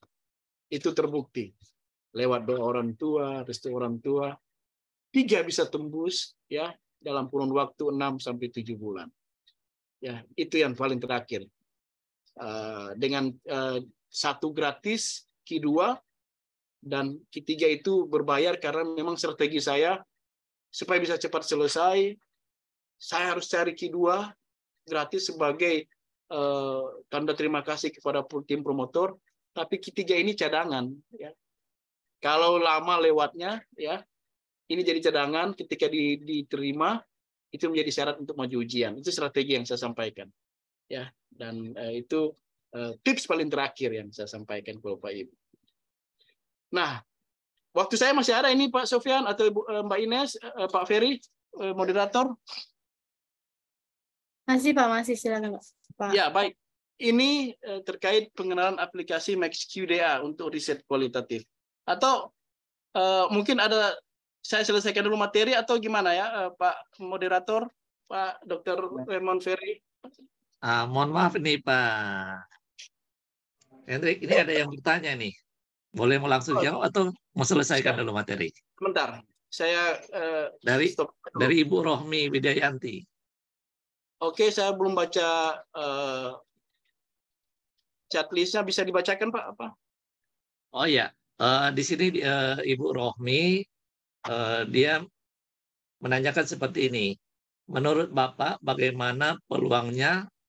Apakah kemungkinan lebih besar diterima kalau jurnal yang dituju itu terbitnya tiap bulan? Oke. Nah, tadi dia sempat menyimak katanya ada yang jurnal itu terbitnya tiap bulan. Oke. Terus baik. Peluangnya itu lebih besar atau bagaimana? Ya. Terus selanjutnya bagaimana cara cek di jurnal tentang presentasi kemungkinan diterima atau tidak? Itu aja dari Bu Rohmi. Baik, saya coba jawab ya. Terima kasih Bu Rohmi Widayanti. Ya. Nah, jadi begini, yang saya sampaikan tadi, kita mencari peluang jurnal yang publish-nya juga bisa rutin ya. Saya mencoba mencari, jadi jurnal itu kan ada yang publish-nya tiap 2 kali setahun, ada juga yang 3 kali setahun, ada yang 4 kali setahun. Nah, peluang yang tiap bulan itu lebih besar tentunya, karena setiap bulan kita akan dapat melihat proses publish mereka, ya, proses publish mereka, dan biasanya yang terbit tiap bulan itu dia termasuk jurnal yang umum, ya, jadi menerima semua bidang ilmu tentunya dengan skop yang ada di jurnal terkait. Jadi peluangnya saya katakan lebih besar di mereka karena kita dapat lebih mengevaluasi tiap bulannya mudah ya. Karena kalau kita menunggu 3-4 bulan, 3-5 bulan sampai ada yang 5 bulan, itu juga masih tanda tanya ya pertama. Jadi saya sarankan punya strategi, satu dicari yang per tiap bulan, tapi juga dicari ada yang 3 atau 4 bulan itu, karena biasanya kalau yang terbit tiap bulan itu dalam kapasitas kuartilnya itu biasanya Q3. Kalau Q2 atau Q1 itu dia main di 4 bulan, ada yang 6 bulan ya, 2 kali saja setahun. Seperti itu strateginya. Dan proses kemungkinan pasti yang di Q3 itu lebih besar kemungkinan diterima. Ya. Itu yang pertama. Silakan berikutnya Pak. Oh ya. Selanjutnya dari ini Pak Doli Tiagas, dia minta itu apakah itu ID itu bisa diperoleh sebelum submit? Oke. Mungkin ID Scopus ya kali ya. Ya mungkin ID Scopus. Baik, terima kasih Pak Doli, ini teman saya juga di Manado, Universitas UTSU ya, Teknologi Sulawesi Utara. Nah, untuk ID Scopus tentunya ketika sudah publish, biasanya akan otomatis keluar. Nanti ada cara Bapak Ibu mengeceknya itu di scopus.com. Ketika sudah ada keluar artikel dan nama Bapak Ibu, mungkin dulu Bapak Ibu cari. Nanti di situ ada semacam apa ya, propertinya Bapak Ibu bisa lihat nanti ID-nya jika belum tertulis secara langsung, tapi ada di situ caranya. Ya, dan itu mudah saja Pak Doli. Jadi nanti ID-nya akan didapatkan setelah publish, bukan setelah submit. Ya. Oke, berikutnya Ya. Pak Raymond, Dr. Raymond. Nah, ini ada, sebelum lanjut mungkin ada satu lagi ini dari Papua supaya materinya bisa selesai. Ini dari Ibu Rejing ya, yang dia mengatakan apakah disertasinya itu bisa dibagi dua, itu bagaimana kata caranya? Baik. Nah, ini yang memang menarik Bapak Ibu. Strategi kita adalah dalam disertasi kan punya tujuan, ya, tujuan penelitian. Nah, biasanya dan saya diarahkan promotor, tiap tujuan itu menjadi satu artikel. Ya, tiap tujuan menjadi satu artikel. Tujuan kedua untuk apa? Maksud tujuannya, tujuan penelitiannya ya, itu dibuat satu artikel. Kemudian tujuan kedua juga apa? Dibuat satu artikel. Makanya izin dalam disertasi biasanya tiap tujuan itu punya metode sendiri, ya. Dan itu disampaikan. Jadi karena kan disertasi tentu tingkatannya lebih tinggi dari tesis ya. Nah, saya waktu menulis disertasi saya itu menggunakan mixed method. Mixed method, jadi saya mulai dengan kualitatif. Ya, namanya itu mixed method sequential exploratory. Jadi kual-kuan. Jadi saya memulai dengan kualitatif, ada di bagian nanti di saat materi berikutnya itu, memulai dengan grounded theory dan case study, dan diverifikasi dan dikembangkan lewat sistem dinamik dan MDS yang kuantifikasinya seperti itu. Jadi ada 4 tujuan saya. 1 itu lewat grounded theory jadi artikel sendiri, 2 lewat case study artikel sendiri, 3, 4 itu saya gabung pengembangan dari yang kualitatif tersebut. Mungkin itu jawaban saya Pak moderator. Ya, memang lebih menarik nih Pak Hendrik ya. Memang masih ada juga penanya, tapi nanti kita jawab sebentar. Karena apa yang disampaikan Pak Hendrik sudah banyak orang ingin tahu selanjutnya apa ini. Terutama yang aplikasi Max KDE. Silakan Pak Hendrik lanjut. Oke, baik, saya lanjut dulu ya. Nanti di sini ada pertanyaan yang lain ya. Nanti sambil berkembang sebentar. Iya. Oke, saya coba share screen lagi.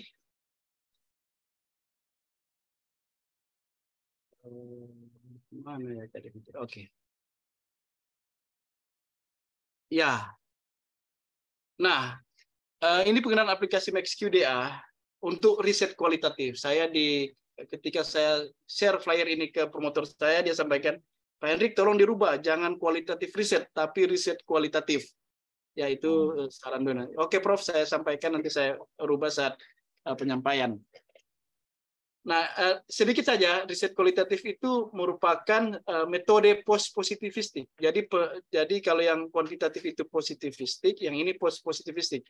Jadi metode ini lebih interpretatif, jadi lebih konstruksi karena kita akan lebih berinterpretasi dengan data yang di lapangan. Nah, banyak metode, banyak aplikasi ya yang mengarahkan untuk kualitatif, seperti CVOD sudah sering membuat pelatihan in vivo ya, Pak Muhammad Sofyan, kemudian Atlas TI kalau tidak salah ingat. Ya, saya katakan pengenalan saja karena terus terang saya bukan termasuk expert ya di MaxQDA, tapi saya belajar juga secara lewat juga pelatihan online dan otodidak juga, banyak memanfaatkan YouTube juga. Ya, tapi saya mengambil beberapa bagian penting yang bisa saya gunakan dalam disertasi saya, dan itu ya akan saya share di sini. Nah, untuk kualitatif saya mengadopsi dari Creswell ya. Itu ada 3 penelitian kualitatif: fenomenologi, grounded theory, etnografi, case study, dan naratif. Saya untuk artikel saya itu saya menggunakan grounded theory karena ingin menemukan teori baru ya terkait disiplin studi saya. Dan biasanya kalau kualitatif itu banyak bermain di aktor, activity, dan place jadi tempat. Dan pengumpulan datanya juga lewat wawancara, observasi, dan dokumentasi.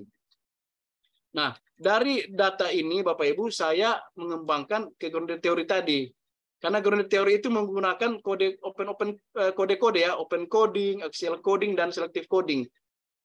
Nah, aplikasi apa yang cocok? Saya waktu itu kebetulan mempelajari MaxQDA. Jadi hanya kebetulan saja saya mencoba di MaxQDA. Kalau duluan NVivo saya tahu, pasti saya ke NVivo. Atlas.ai ya pasti ke Atlas.ai karena prinsipnya sama. Kita akan membuat coding di dalam aplikasi ini.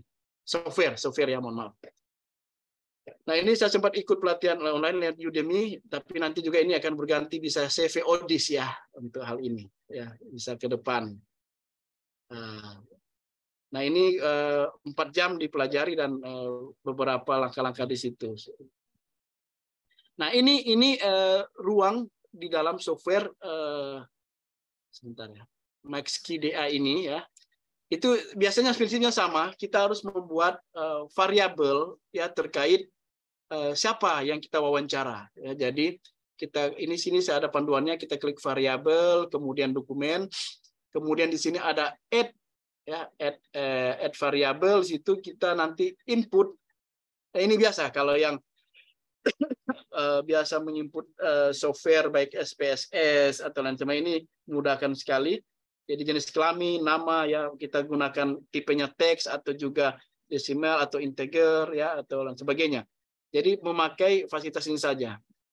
Oke, next. Kemudian input data informan Bapak Ibu yang tadi saya kembali tadi lewat ini transkrip yang sudah Bapak Ibu buat ya, transkrip wawancara. Nah, saran saya itu bisa dibuat dalam bentuk PDF, bisa juga Word ya. Tapi memudahkan juga lewat PDF.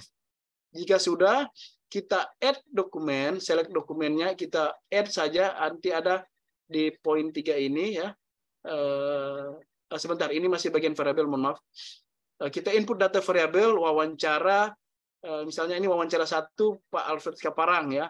Kita input namanya, jenis kelamin, dan sebagainya, pekerjaan, suku, untuk data-data umumnya.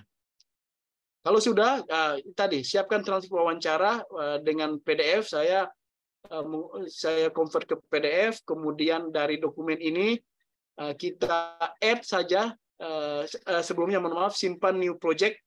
New project kita seperti biasa, save kayak seperti buat Word atau aplikasi PowerPoint, di mana kita simpan ya, kita save saja. Setelah itu, dari transkrip yang ada Bapak Ibu kita add di sini ya, ada di sini fasilitas tambah ya, ini kita add saja, kemudian nanti akan terbuka. Ketika sudah dibuka, dalam penelitian kualitatif kan kita mencari makna ya. Contoh di sini informan sudah menyampaikan namanya Alfred Kaparan dan dia dari kecil sudah tahu nelayan karena orang tua saya susah dan saya pun jadi nelayan. Kita bold ini atau short ya, kemudian kita klik kanan Whitney code ya. Jadi seperti itu input kodenya biasa. Seperti yang lain mungkin NVivo dan sebagainya. Whitney code apa kata kuncinya? Saya ke sini contohnya nelayan ya. Kalau sudah oke. Nanti secara otomatis kode ini akan berpindah ke sebelah sini. Kode-kodenya ya. Nah, ini untuk open codingnya. Nah, jika semua data sudah terinput, kode-kodenya. Jadi yang unik di penelitian kualitatif dan butuh banyak waktu adalah bagaimana kita menerjemahkan transkrip ini. Itu transkrip ini menjadi kode-kode yang tadi yang saya katakan open coding. Ya. Setelah itu data-data yang sudah kita input nanti di aplikasi di software MaxQDA kita bisa buat tabel deskriptifnya ya. Bisa lewat langsung menggunakan fasilitas bar seperti ini atau juga lewat apa ya yang lingkaran ini ya bisa kita langsung estimasi kode-kode apa dan berapa persen yang keluar kalimat-kalimat yang ada ya. Jadi langkah-langkah seperti ini kita subcode statistik kalau sudah ada kode-kodenya. Nanti yang saya katakan tadi ya, kode-kode jika sudah banyak kita bisa sederhanakan dan kita bisa buat subcode statistik ya. Di sini kita langsung input alcodes-nya yang mana, kemudian kita bisa main ke fokus ke pemanfaatan lahan. Ada berapa persen orang yang setuju bahkan menyampaikan ini terjadi perubahan penggunaan lahan atau tata informasi ya. kemudian perubahan sosial ekonomi, berapa banyak yang berubah, ya profesi pekerjaan yang berubah. Jadi secara deskriptif bisa digambarkan dan bisa jadi satu artikel untuk hal-hal ini, ya, untuk open coding. Jika sudah, saya singkat saja. Nanti kita bisa juga bermain di word cloud, ya. Jadi kata-kata kunci yang keluar, mana kalimat yang paling banyak keluar. Contoh di sini, aktivitas nelayan ada halangan dan merasa terganggu, ya, karena lokasi penelitian saya kan di pesisir pantai. Sejak ada pembangunan jalan boulevard, nelayan itu terganggu. Fasilitas mereka untuk parkir perahu terganggu, jadi jauh dari rumah mereka. Jadi nanti kita bisa lihat juga di sini. Dan hal-hal lainnya di word cloud itu ada di aplikasi MaxQDA. Oke, next. Nah, setelah itu Bapak Ibu, jika ini kan kode-kode tadi ya, open coding namanya, yang tadi Bapak Ibu mencari kalimat-kalimat kunci mereka dan mengetikkan kata kunci, nanti Bapak Ibu bisa melihat model kodenya nanti, ya.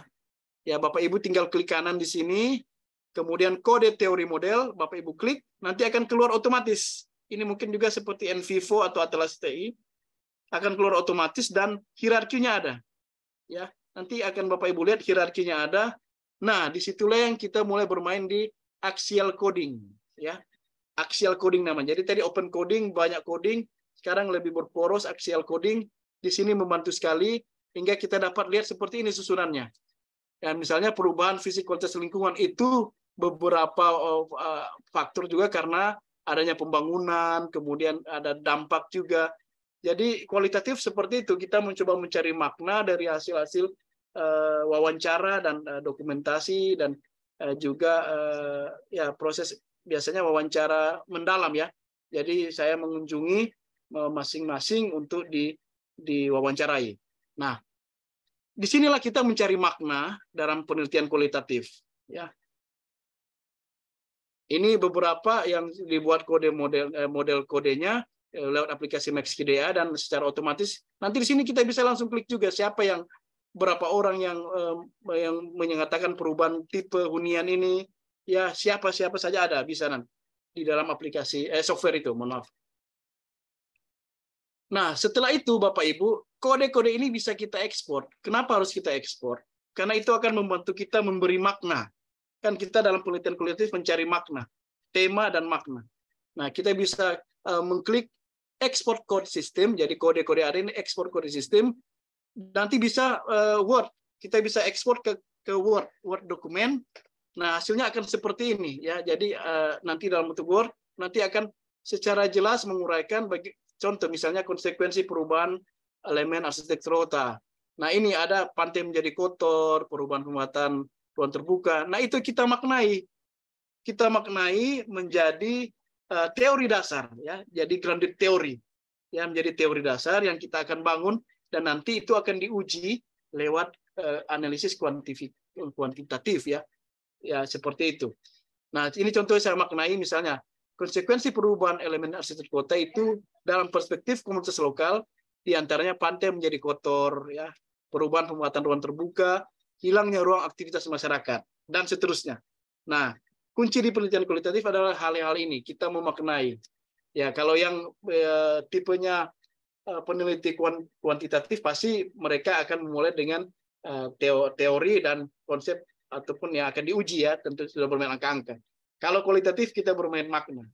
Dan biasanya itu, makanya seringkali kalau tidak menarik, editor pasti akan reject. Karena untuk apa dipelajari, untuk apa dipublish, karena tidak ada kebaruan di situ. Nah, ini contoh untuk open coding dari tadi semua yang sudah disubcodekan, dibuat lagi tahapan seperti ini ya. Kita mencari kata-kata, kalimat ya dan dimaknai. Kemudian axial coding seperti ini ya. Dalam kondisi teori saya mengacu dari Strauss and Corbin.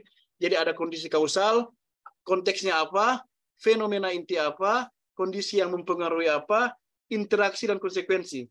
Konsekuensi inilah yang menjadi dasar-dasar teori, ya seperti itu. Dan ketika ini sudah disimulasi lagi menjadi selective coding, jadi tahapannya seperti itu akan mengerucut ke ini bisa dikatakan faktor-faktor yang mempengaruhi tadi. Jadi kita sudah menemukan faktor-faktor yang akan menjadi variabel yang akan kita uji nanti di di kuantitatif. Seperti itu Bapak Ibu tahapannya lewat aplikasi Max QDA. Saya rasa demikian dulu pengenalan saya. Lebih kurangnya mohon maaf ya. Masih sama-sama belajar, tapi saya coba membagikan apa yang bisa saya bagikan kepada Bapak Ibu, semoga bermanfaat. Terima kasih Pak Moderator. Ya, luar biasa Pak Hendrik. Wah, ini udah banyak sekali nih yang bertanya ini. Pertama, ini mau lanjut yang tadi ya, yang pertanyaan tadi Pak Hendrik. Ya. Ini yang dari Pak Adnan dan Pak Suyuti minta di-share link jurnalnya yang Q1 dan Q2. Oke. Nanti saya Ya. share di grup ya, di grup ya. Oh iya, di grup. Oke, selanjutnya ini dari Ibu sebentar, Ibu Bapak Sanwib. Nah, ini pertanyaannya, jurnal predator katanya sekarang ini sudah banyak kan. Nah, bagaimana untuk mendeteksi dengan cermat jurnal cloning tersebut? Kemudian yang kedua, kalau kita sudah terbit di suatu jurnal internasional, misalnya Q4, ternyata jurnal itu discontinue. Apakah jurnal kita yang terbit itu bisa diakui untuk pengurusan Japung? Ya. Baik. Ya. Saya langsung saja. Pertama, saya selalu mengacu tadi ke proses pencarian ke Skimago. Ya, saya hanya menggunakan Skimago atau juga Scopus.com tadi, atau tadi juga lewat Sinta. Karena di situ kalau memang dia predator tidak akan keluar di situ. Ya, itu pertama. Tidak akan keluar nama jurnalnya ataupun juga homepage-nya tidak akan keluar. Pasti tidak akan ditemukan. No data. Itu pertama. Jadi jangan cari di lain-lain, manfaatkan saja fasilitas itu dari pengalaman saya ya, seperti itu.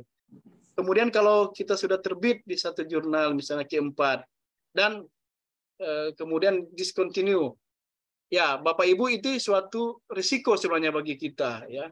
Ketika kita sudah publish dan Q4, tapi kemudian discontinue, dan waktu sebelum kita mengklaim itu untuk proses kenaikan Jafung, ini menjadi risiko kita, pasti akan dikatakan tidak terindeks. Jadi sebaiknya ketika itu sudah publish, secepatnya lah diklaim untuk hal itu. Karena pasti mereka akan mengacu dari proses update yang terakhir biasanya, yang saya tahu. Yang saya tahu seperti itu ya. Baik, itu jawaban saya. Lanjut Pak Dr. Ferry. Ya, semoga terjawab Pak Sanwib ya. Nah, kemudian ini ada juga yang nanti minta recording. Itu nanti tanya ke Pak Sofyan itu. Ya, recording. Terus ini dari VI. Nah, biayanya berapa? Biasanya untuk Q1 atau Q2? S3 Baik. minimal Q berapa? Ini menarik juga karena pasti ketika saya masuk juga mencoba mencari ya. Nah, saya katakan tadi di awal Q3 itu ada bermain di maksimal Q4 itu ada di maksimal sampai 5 juta. Ada juga yang sampai maksimal 5 juta. Q3 itu 5 sampai 10 juta yang saya tahu ya. Apalagi kalau Bapak Ibu menggunakan fasilitas joki, jasa-jasa. Nah, itu pasti akan lebih membengkak. Nah, saya katakan jangan menggunakan itu karena kita pasti mampu sebenarnya. Kalau Q1, Q2 tadi, Q1 apalagi yang grup-grupnya MDPI itu Bapak Ibu main sampai 30-40 juta. Tapi publish-nya cepat. Saya katakan publish-nya cepat. Bisa di 3 sampai 4 bulan. Ya, karena kenapa? Kalau yang gratis atau mungkin ya katakanlah ada di bawah, mungkin reviewnya ogah-ogahan ya, karena mungkin terkait seller ya mungkin. Tapi kalau yang MDPI saya tahu itu kenapa bisa cepat, karena proses bayarnya besar ya, pasti reviewernya itu fokus ya, seperti itu. Mungkin terkait perbedaannya di situ saya rasa. Ya, mungkin kemudian untuk S3 minimal Q berapa? Kalau yang saya tahu minimal itu kalau biasa dia terkonversi ke nilai. Kalau Q4 biasanya itu dimin lah. Kalau Q3 mungkin amin ya. Kalau Q1, Q2 itu bisa main sampai di A+. Karena ada beberapa kampus yang sudah ada SK rektor atau SK direktur paskanya mensyaratkan demikian. Kalau Q1 terkonversi ke A, Q2 amin, ya. Q3 misalnya B plus atau B, ya. Seperti itu. Saya tak tahu yang Pak Muhammad Sofyan nanti syarat dari kampusnya yang Q berapa.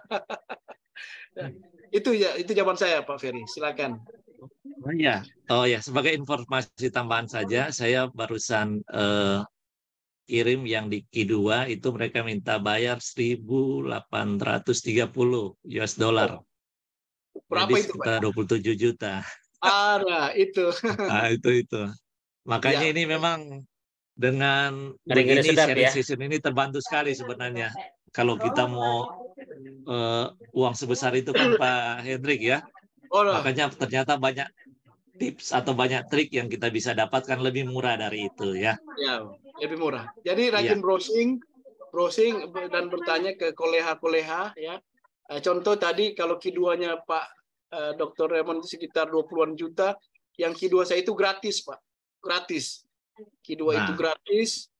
Prosesnya juga cepat 4-5 bulan dan di situ pengalaman saya, mereka hanya memberi waktu saya untuk mereview 1 minggu. 1 minggu untuk mereview. Jadi saya langsung rembuk dengan tim promotor. Bagaimana ini tim promotor? Saya diberi waktu 1 minggu untuk memperbaiki ini. Kalau tidak, mungkin akan digeser ke periode berikutnya. Kan dia hanya publish 2 kali, 2 atau 3 kali dalam setahun ya. Seperti itu. Jadi beberapa hal penting juga. Oke, lanjut dulu. ya, terima kasih Pak Hendrik. Nah ini saya lanjut, ada Ibu lagi Miswati Balikpapan. Dia ingin bertanya, bisa dijelaskan kembali Pak Hendrik proses induktif ke deduktif, lalu akhirnya menjadi deduktif ke induktifnya. Faktor-faktornya jadi diketahui. Terima kasih. Yang tadi mungkin yang Magan tadi ya. Yang Ya. Jadi saya katakan sekali lagi, Bapak Ibu, saya menggunakan mixed method ya. Mixed method itu ada 3 tipenya. Ada yang sequential exploratory, ada yang sequential explanatory, kemudian ada yang konkuren ya. Konkuren. Jadi dia memadukan antara kual, kuan, kual ya, seperti itu. Saya menggunakan yang exploratory. Jadi memulai dengan kual dan mengakhiri dengan kuan. Jadi tentunya saya memulai dari induktif ya. Kualitatif kan itu penelitian induktif, kita memulai lewat mencari makna. Nah, dari makna ini tadi yang saya katakan lewat transkrip wawancara, saya olah di software Max QDA ya. Dibuat kode-kode tadi ya, karena kualitatif saya yang pertama grounded theory mengacu dari Strauss and Corbin. Grounded theory itu ada 3 tahapan analisisnya: open coding, axial coding, selective coding. Lewat software Max QDA, open codingnya saya bangun, ya, kemudian axial coding juga saya bangun di situ. Selective coding di paling terakhir itu sudah mengarahkan ke faktor-faktor tadi, ya, ataupun juga parameter ya. Parameter bagaimana sebuah perubahan di kawasan Boulevard 2 di kawasan pesisir. Parameter ini yang menjadi bagian penting ya. Nah, itulah proses di dalam proses induktif ya, menghasilkan sebuah teori ya, teori yang saya bangun. Nah, diuji lewat deduktif tadi, parameter yang terakhir ini. Jadi yang terakhir tadi Bapak Ibu, kalau dilihat tadi ada 9 parameter, itu yang saya uji, saya kembangkan, verifikasi di kuantifikasi lewat deduktif, MDS, dan sistem dinamik. Itu ada di penelitian ketiga saya yang sudah Pak Sofyan share, itu yang Q2 gratis, itu yang ada warna orange itu. Jadi hasil dari induktif ke deduktif seperti itu. Parameter yang ada diuji lewat MDS dan sistem dinamik. Itu mungkin jawaban saya ya, Pak Ferry. Ya, Pak Hendrik, terima kasih. Jadi semoga itu bisa menjawab ya, Bu Iswati. Dan oh ya, ini dari Dr. Santi. Oh, ini mungkin ke Pak Sofyan. Dia bagian provinsi di absen tidak bisa diklik. Tuh Bagaimana? bagiannya Pak Sofyan itu. Provinsi Yang di absen. absensi katanya. Ya, Oh, baik. ya. Ya. Oke, terus lanjut. Oh, ini masih Ibu Rohmi Widayanti juga. Tadi Pak Hendrik menyampaikan ke editor bahwa publikasi sebagai syarat untuk kelulusan. Hal tersebut disampaikan di cover letter atau di bagian mana katanya? Minta penjelasan ulang itu Pak Ya, Hendrik. baik. Bapak Ibu, saya untuk komunikasi terkait hal itu, saya komunikasi di email. Saya meng-email ke editor. Saya sampaikan, saya bertanya sampai di mana kelanjutan dari revisi artikel saya, bisakah dibantu karena ini menjadi syarat untuk final examination, ya, hasil ujian akhir di dalam proses 3. Di email biasanya saya sampaikan. Kalau di cover letter jangan, karena itu biasanya cover letter juga akan mengarahkan ke reviewer, ya. Karena kuncinya kan juga ada di editor, ya. Dia mudah mengarahkan ke siapa. Jadi di email saja, Bu. Saran saya. Terima kasih. Ya, terima kasih Pak Hendrik. Semoga bisa menjawab ya, Bu. Nah, ini terima kasih nih Pak Suyuti, PhD, sudah membagikan jurnal Elsevier Q1. Harganya 1.200 US dollar. Lebih murah dengan yang saya, Pak. Betul. Makanya kasih. saya bilang semua jurnal berbeda, ya. Dan pintar-pintarlah kita mencari mana yang bisa memang ya bisa murah dan pasti dipublish, ya. Seperti itu. Iya. Nah, inilah fungsinya kita sharing session supaya bisa membagi ilmu, membagi informasi, ya Pak Hendrik dan Pak Sofyan. Betul. Nah, ini Bu Biswati juga mengucapkan terima kasih buat Pak Hendrik dan Bu Santi. Terima kasih. Absennya sudah Pak Sofyan. Bu Suyuti sudah bisa sama-sama mener, ya. Selanjutnya kalau jadi perlu diketahui juga yang materi juga sudah dibagikan di grup, ya, oleh Pak Sofyan. Terus yang program Max IDE itu juga ada linknya. Itu cuma berapa bulan ya gratis Pak Hendrik, ya? Biasanya itu sampai 3 bulan biasanya, ya, kalau yang saya tahu, ya. Ya, 1 bulan ya mungkin. 1 Tapi sampai 3 selebihnya bulan. kan dia sudah minta bayar, ya. Iya. Kalau yang versi baru infonya hanya 14 hari. 14 hari, ya, sudah lebih kurang. Iya. Kemarin saya di 30 hari. Iya. Tapi ada beberapa tips lah. Bisa lewat teman atau bisa, yang pasti Bapak Ibu bisa beli juga di Tokopedia. Iya. Yang penting Bapak jamin itu aman, ya, itu pasti. Ya. Silakan Pak Dr. Ferry. Oh ya, terima kasih. Oh ya, terus ini ada dari Pak Doli. Ada grupnya. Itu ada grupnya itu Pak bagaimana Doli. katanya, Pak Sofyan masuk di grup? Ada. Kalau saya sudah masuk grup ya Pak Doli, ya. Pak Doli mungkin belum klik link masuk grup WA mungkin. Oh, baik, nanti kita. Atau mungkin sudah penuh, Pak Sofyan. Mungkin sudah penuh. Berapa kapasitas WA? Kapasitas hampir 400 peserta, ya. Oh, boleh.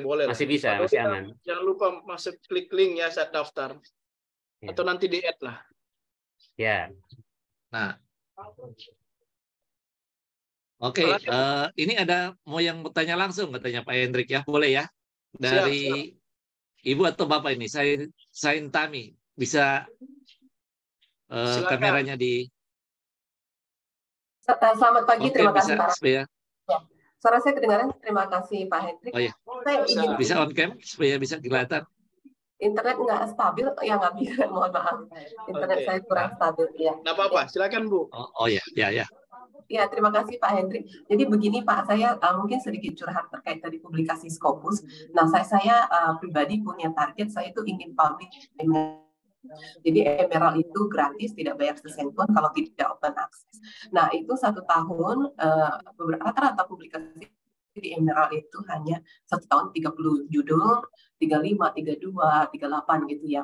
Nah, ini dengan kita asumsi paper yang kami buat sudah dengan kualitas tinggi gitu, ya, quality menurut kami gitu, ya, sudah novelty, metode yang tercanggih, kesimpulan temuan yang bagus gitu, tapi berulang kali itu gitu, karena ya tadi dari seluruh dunia hanya 35 juta. Saya mau mungkin ada pandangan dari Pak Hendrik ya, harus bagaimana strateginya dan lain sebagainya. Demikian Pak, terima kasih.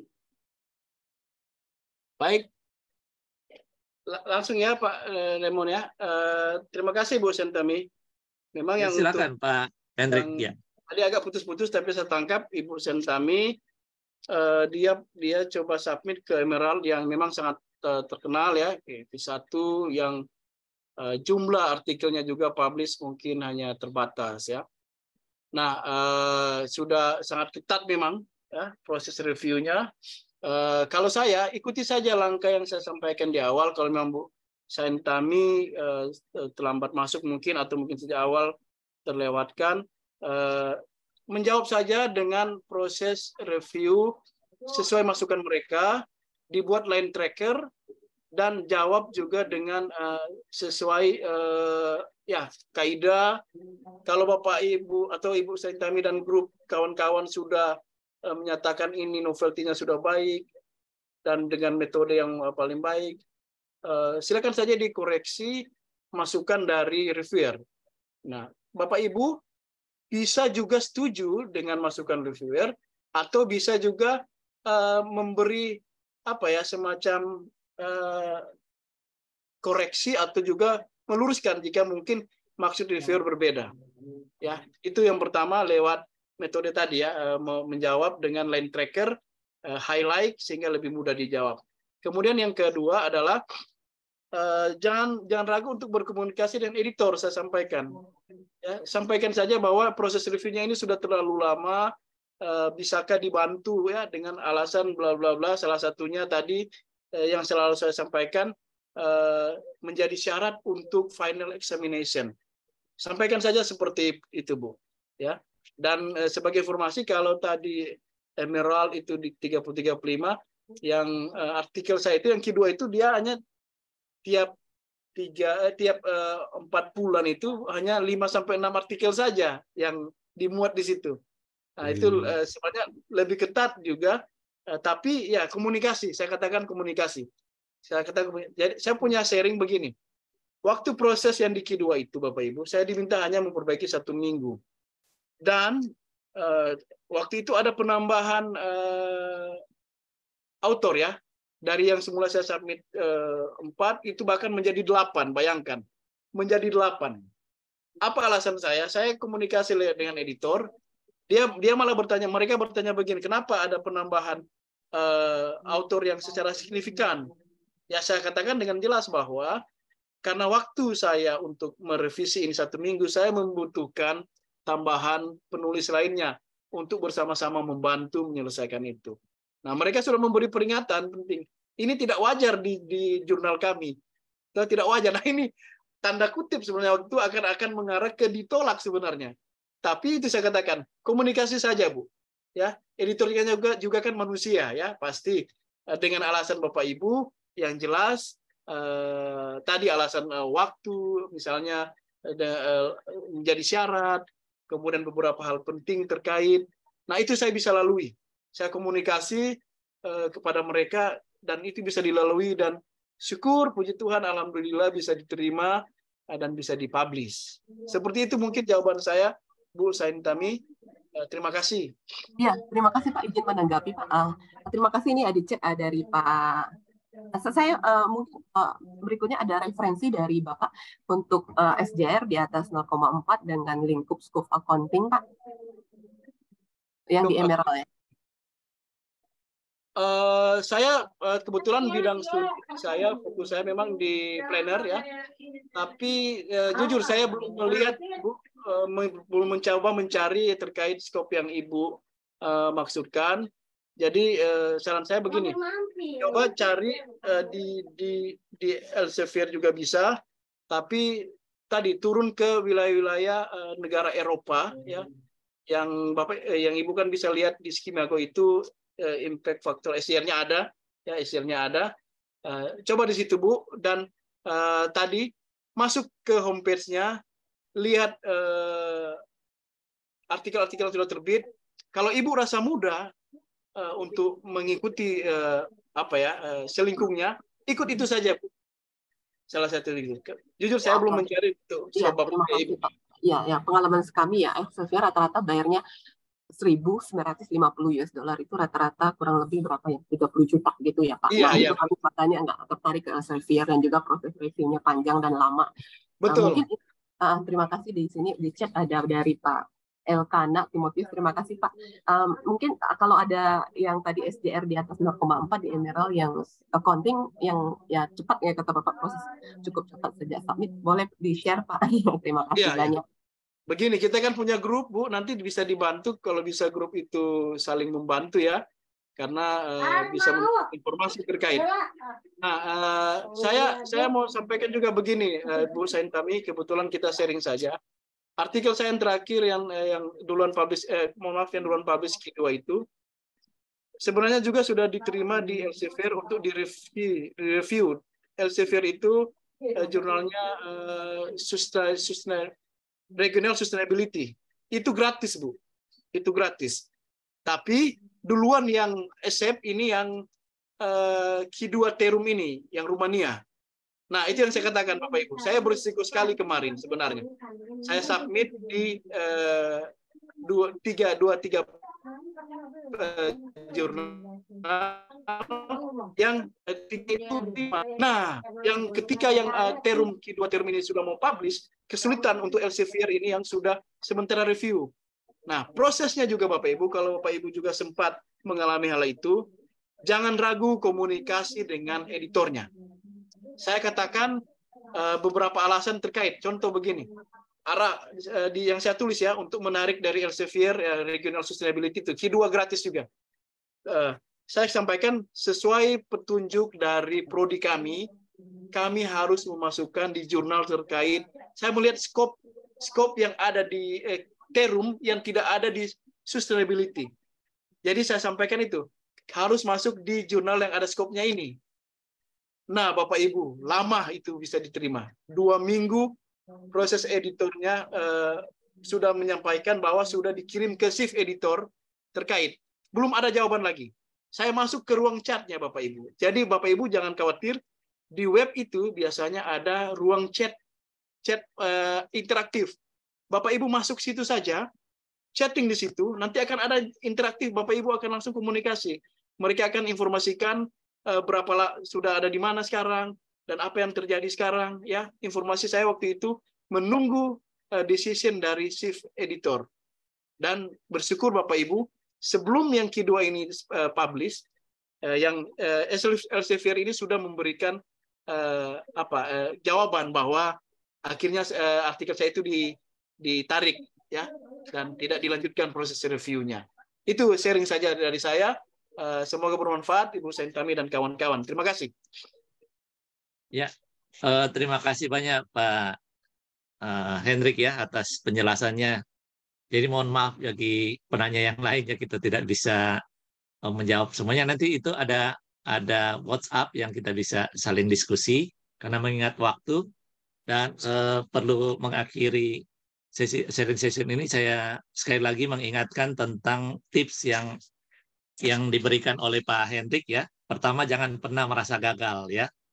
Kemudian sesuaikan dengan bidang ilmu, kemudian pelajari selingkung jurnal, kemudian konsultasi dan kolaborasi dengan yang pernah publikasi di jurnal Scopus. Selanjutnya pelajari etika publikasi. Kemudian manuskrip jurnal harus baik tentunya.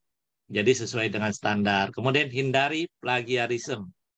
Kemudian buat artikel sesuai template. Kemudian membalas reviewer dengan sopan tentunya ya. Kemudian jangan ragu komunikasi dengan editor. Dan tips yang terakhir itu jangan lupa berdoa ya, Pak Hendrik.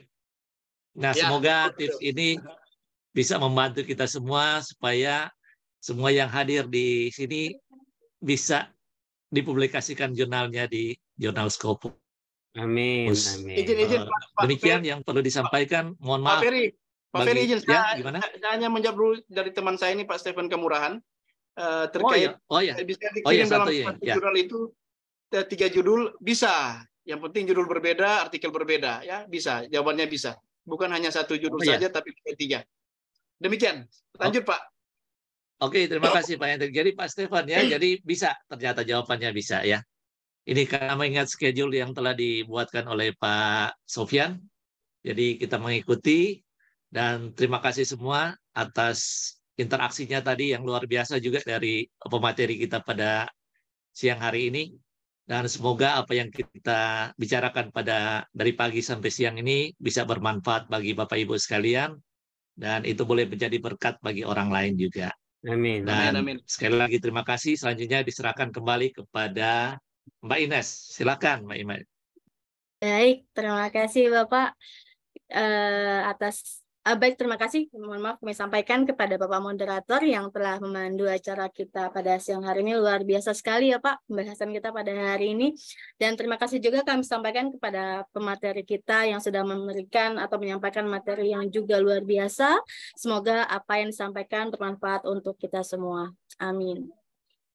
Baik, acara selanjutnya yaitu pemberian sertifikat kepada Bapak Moderator dan Bapak Pembicara yang akan disampaikan oleh Pak Sofyan. Silakan Pak Sofyan. Baik, terima kasih Teh Ines. Luar biasa ya materi kita, sharing kita pada pagi hari ini. Namun mohon maaf, memang kita diberikan waktu maksimal 2 jam karena kan beda waktu ya, beda waktu di timur dengan di kita, tengah dengan kita. Ya. Mudah-mudahan nanti di lain kesempatan kita bisa memperpanjang durasi. Mohon izin Menurut Hendrik. Mudah-mudahan juga beliau tidak sibuk ya, karena kan beliau juga dekan ini. Tengah-tengah kesibukannya sudah mau berbagi dengan kita semua berkaitan dengan sharing tembus Scopus.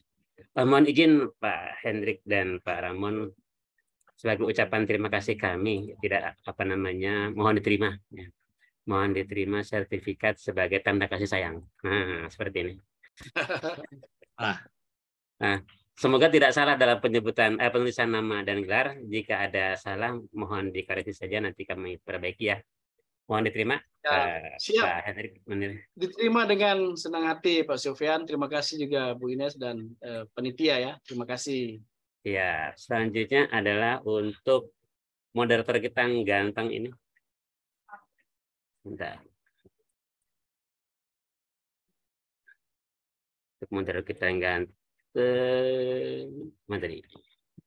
Sudah tidak sabar nih Pak Sofyan. Ini dia. Lewat. Nah, ini dia. Terima kasih banyak nih Pak Sofyan ya.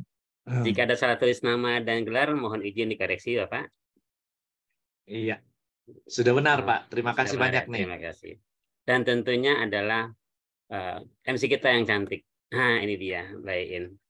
Masya Allah, terima kasih Pak Sofyan. Ya, izin jika koreksi, jika ada kesalahan dalam tulisan nama dan gelar.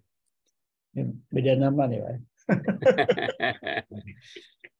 Demikian dari kami, TNS sertifikatnya. Semoga bermanfaat sebagai wujud terima kasih kami. Kami kembalikan kepada TNS kembali. Terima kasih. Oke, baik, terima kasih Pak Sofyan atas penyampaian sertifikatnya. Semoga dapat diterima ya oleh Bapak pemateri kita dan Bapak moderator kita yang luar biasa hari ini. Terima kasih Bapak. Baik, sebelum kita memasuki penghujung acara, kami mengingatkan kembali kepada para peserta untuk mengisi link absensi yang sudah kita share di grup WA dan di chat room ya, atau di room chat. Dan sebelum kita benar-benar mengakhiri dan menutup acara hari ini, izinkan saya untuk mengambil dokumentasi ya, Bapak Ibu semuanya yang bisa on cam, silakan on cam untuk saya ambil dokumentasi. Sebagai bukti kegiatan hari ini, Masya Allah luar biasa, di hari libur, Bapak dan Ibu tetap semangat untuk mengikuti sharing session kita pada hari ini. Kita ada 4 slide. Saya akan ambil slide yang pertama dulu ya.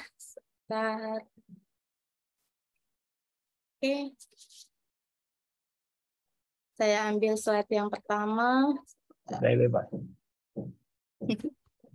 Oke, boleh diacungkan jempolnya bahwa kita sudah mengikuti acara yang luar biasa pada hari ini. 1, 2, 3. Ada yang tutup sebentar Pak. 1, 2, 3. Saya share di grup dulu ya Pak, biar nggak hilang. Sebentar. Oke, kita ambil yang slide yang kedua. 1, 2, 3. Slide yang kedua, 1, 2, 3. Sebentar, saya share. Oke, slide yang ketiga, peserta kita luar biasa hari ini ya. 1, 2, 3. Saya ambil gambar. Saya share di grup. Oke, slide yang terakhir. Oke, saya share di grup.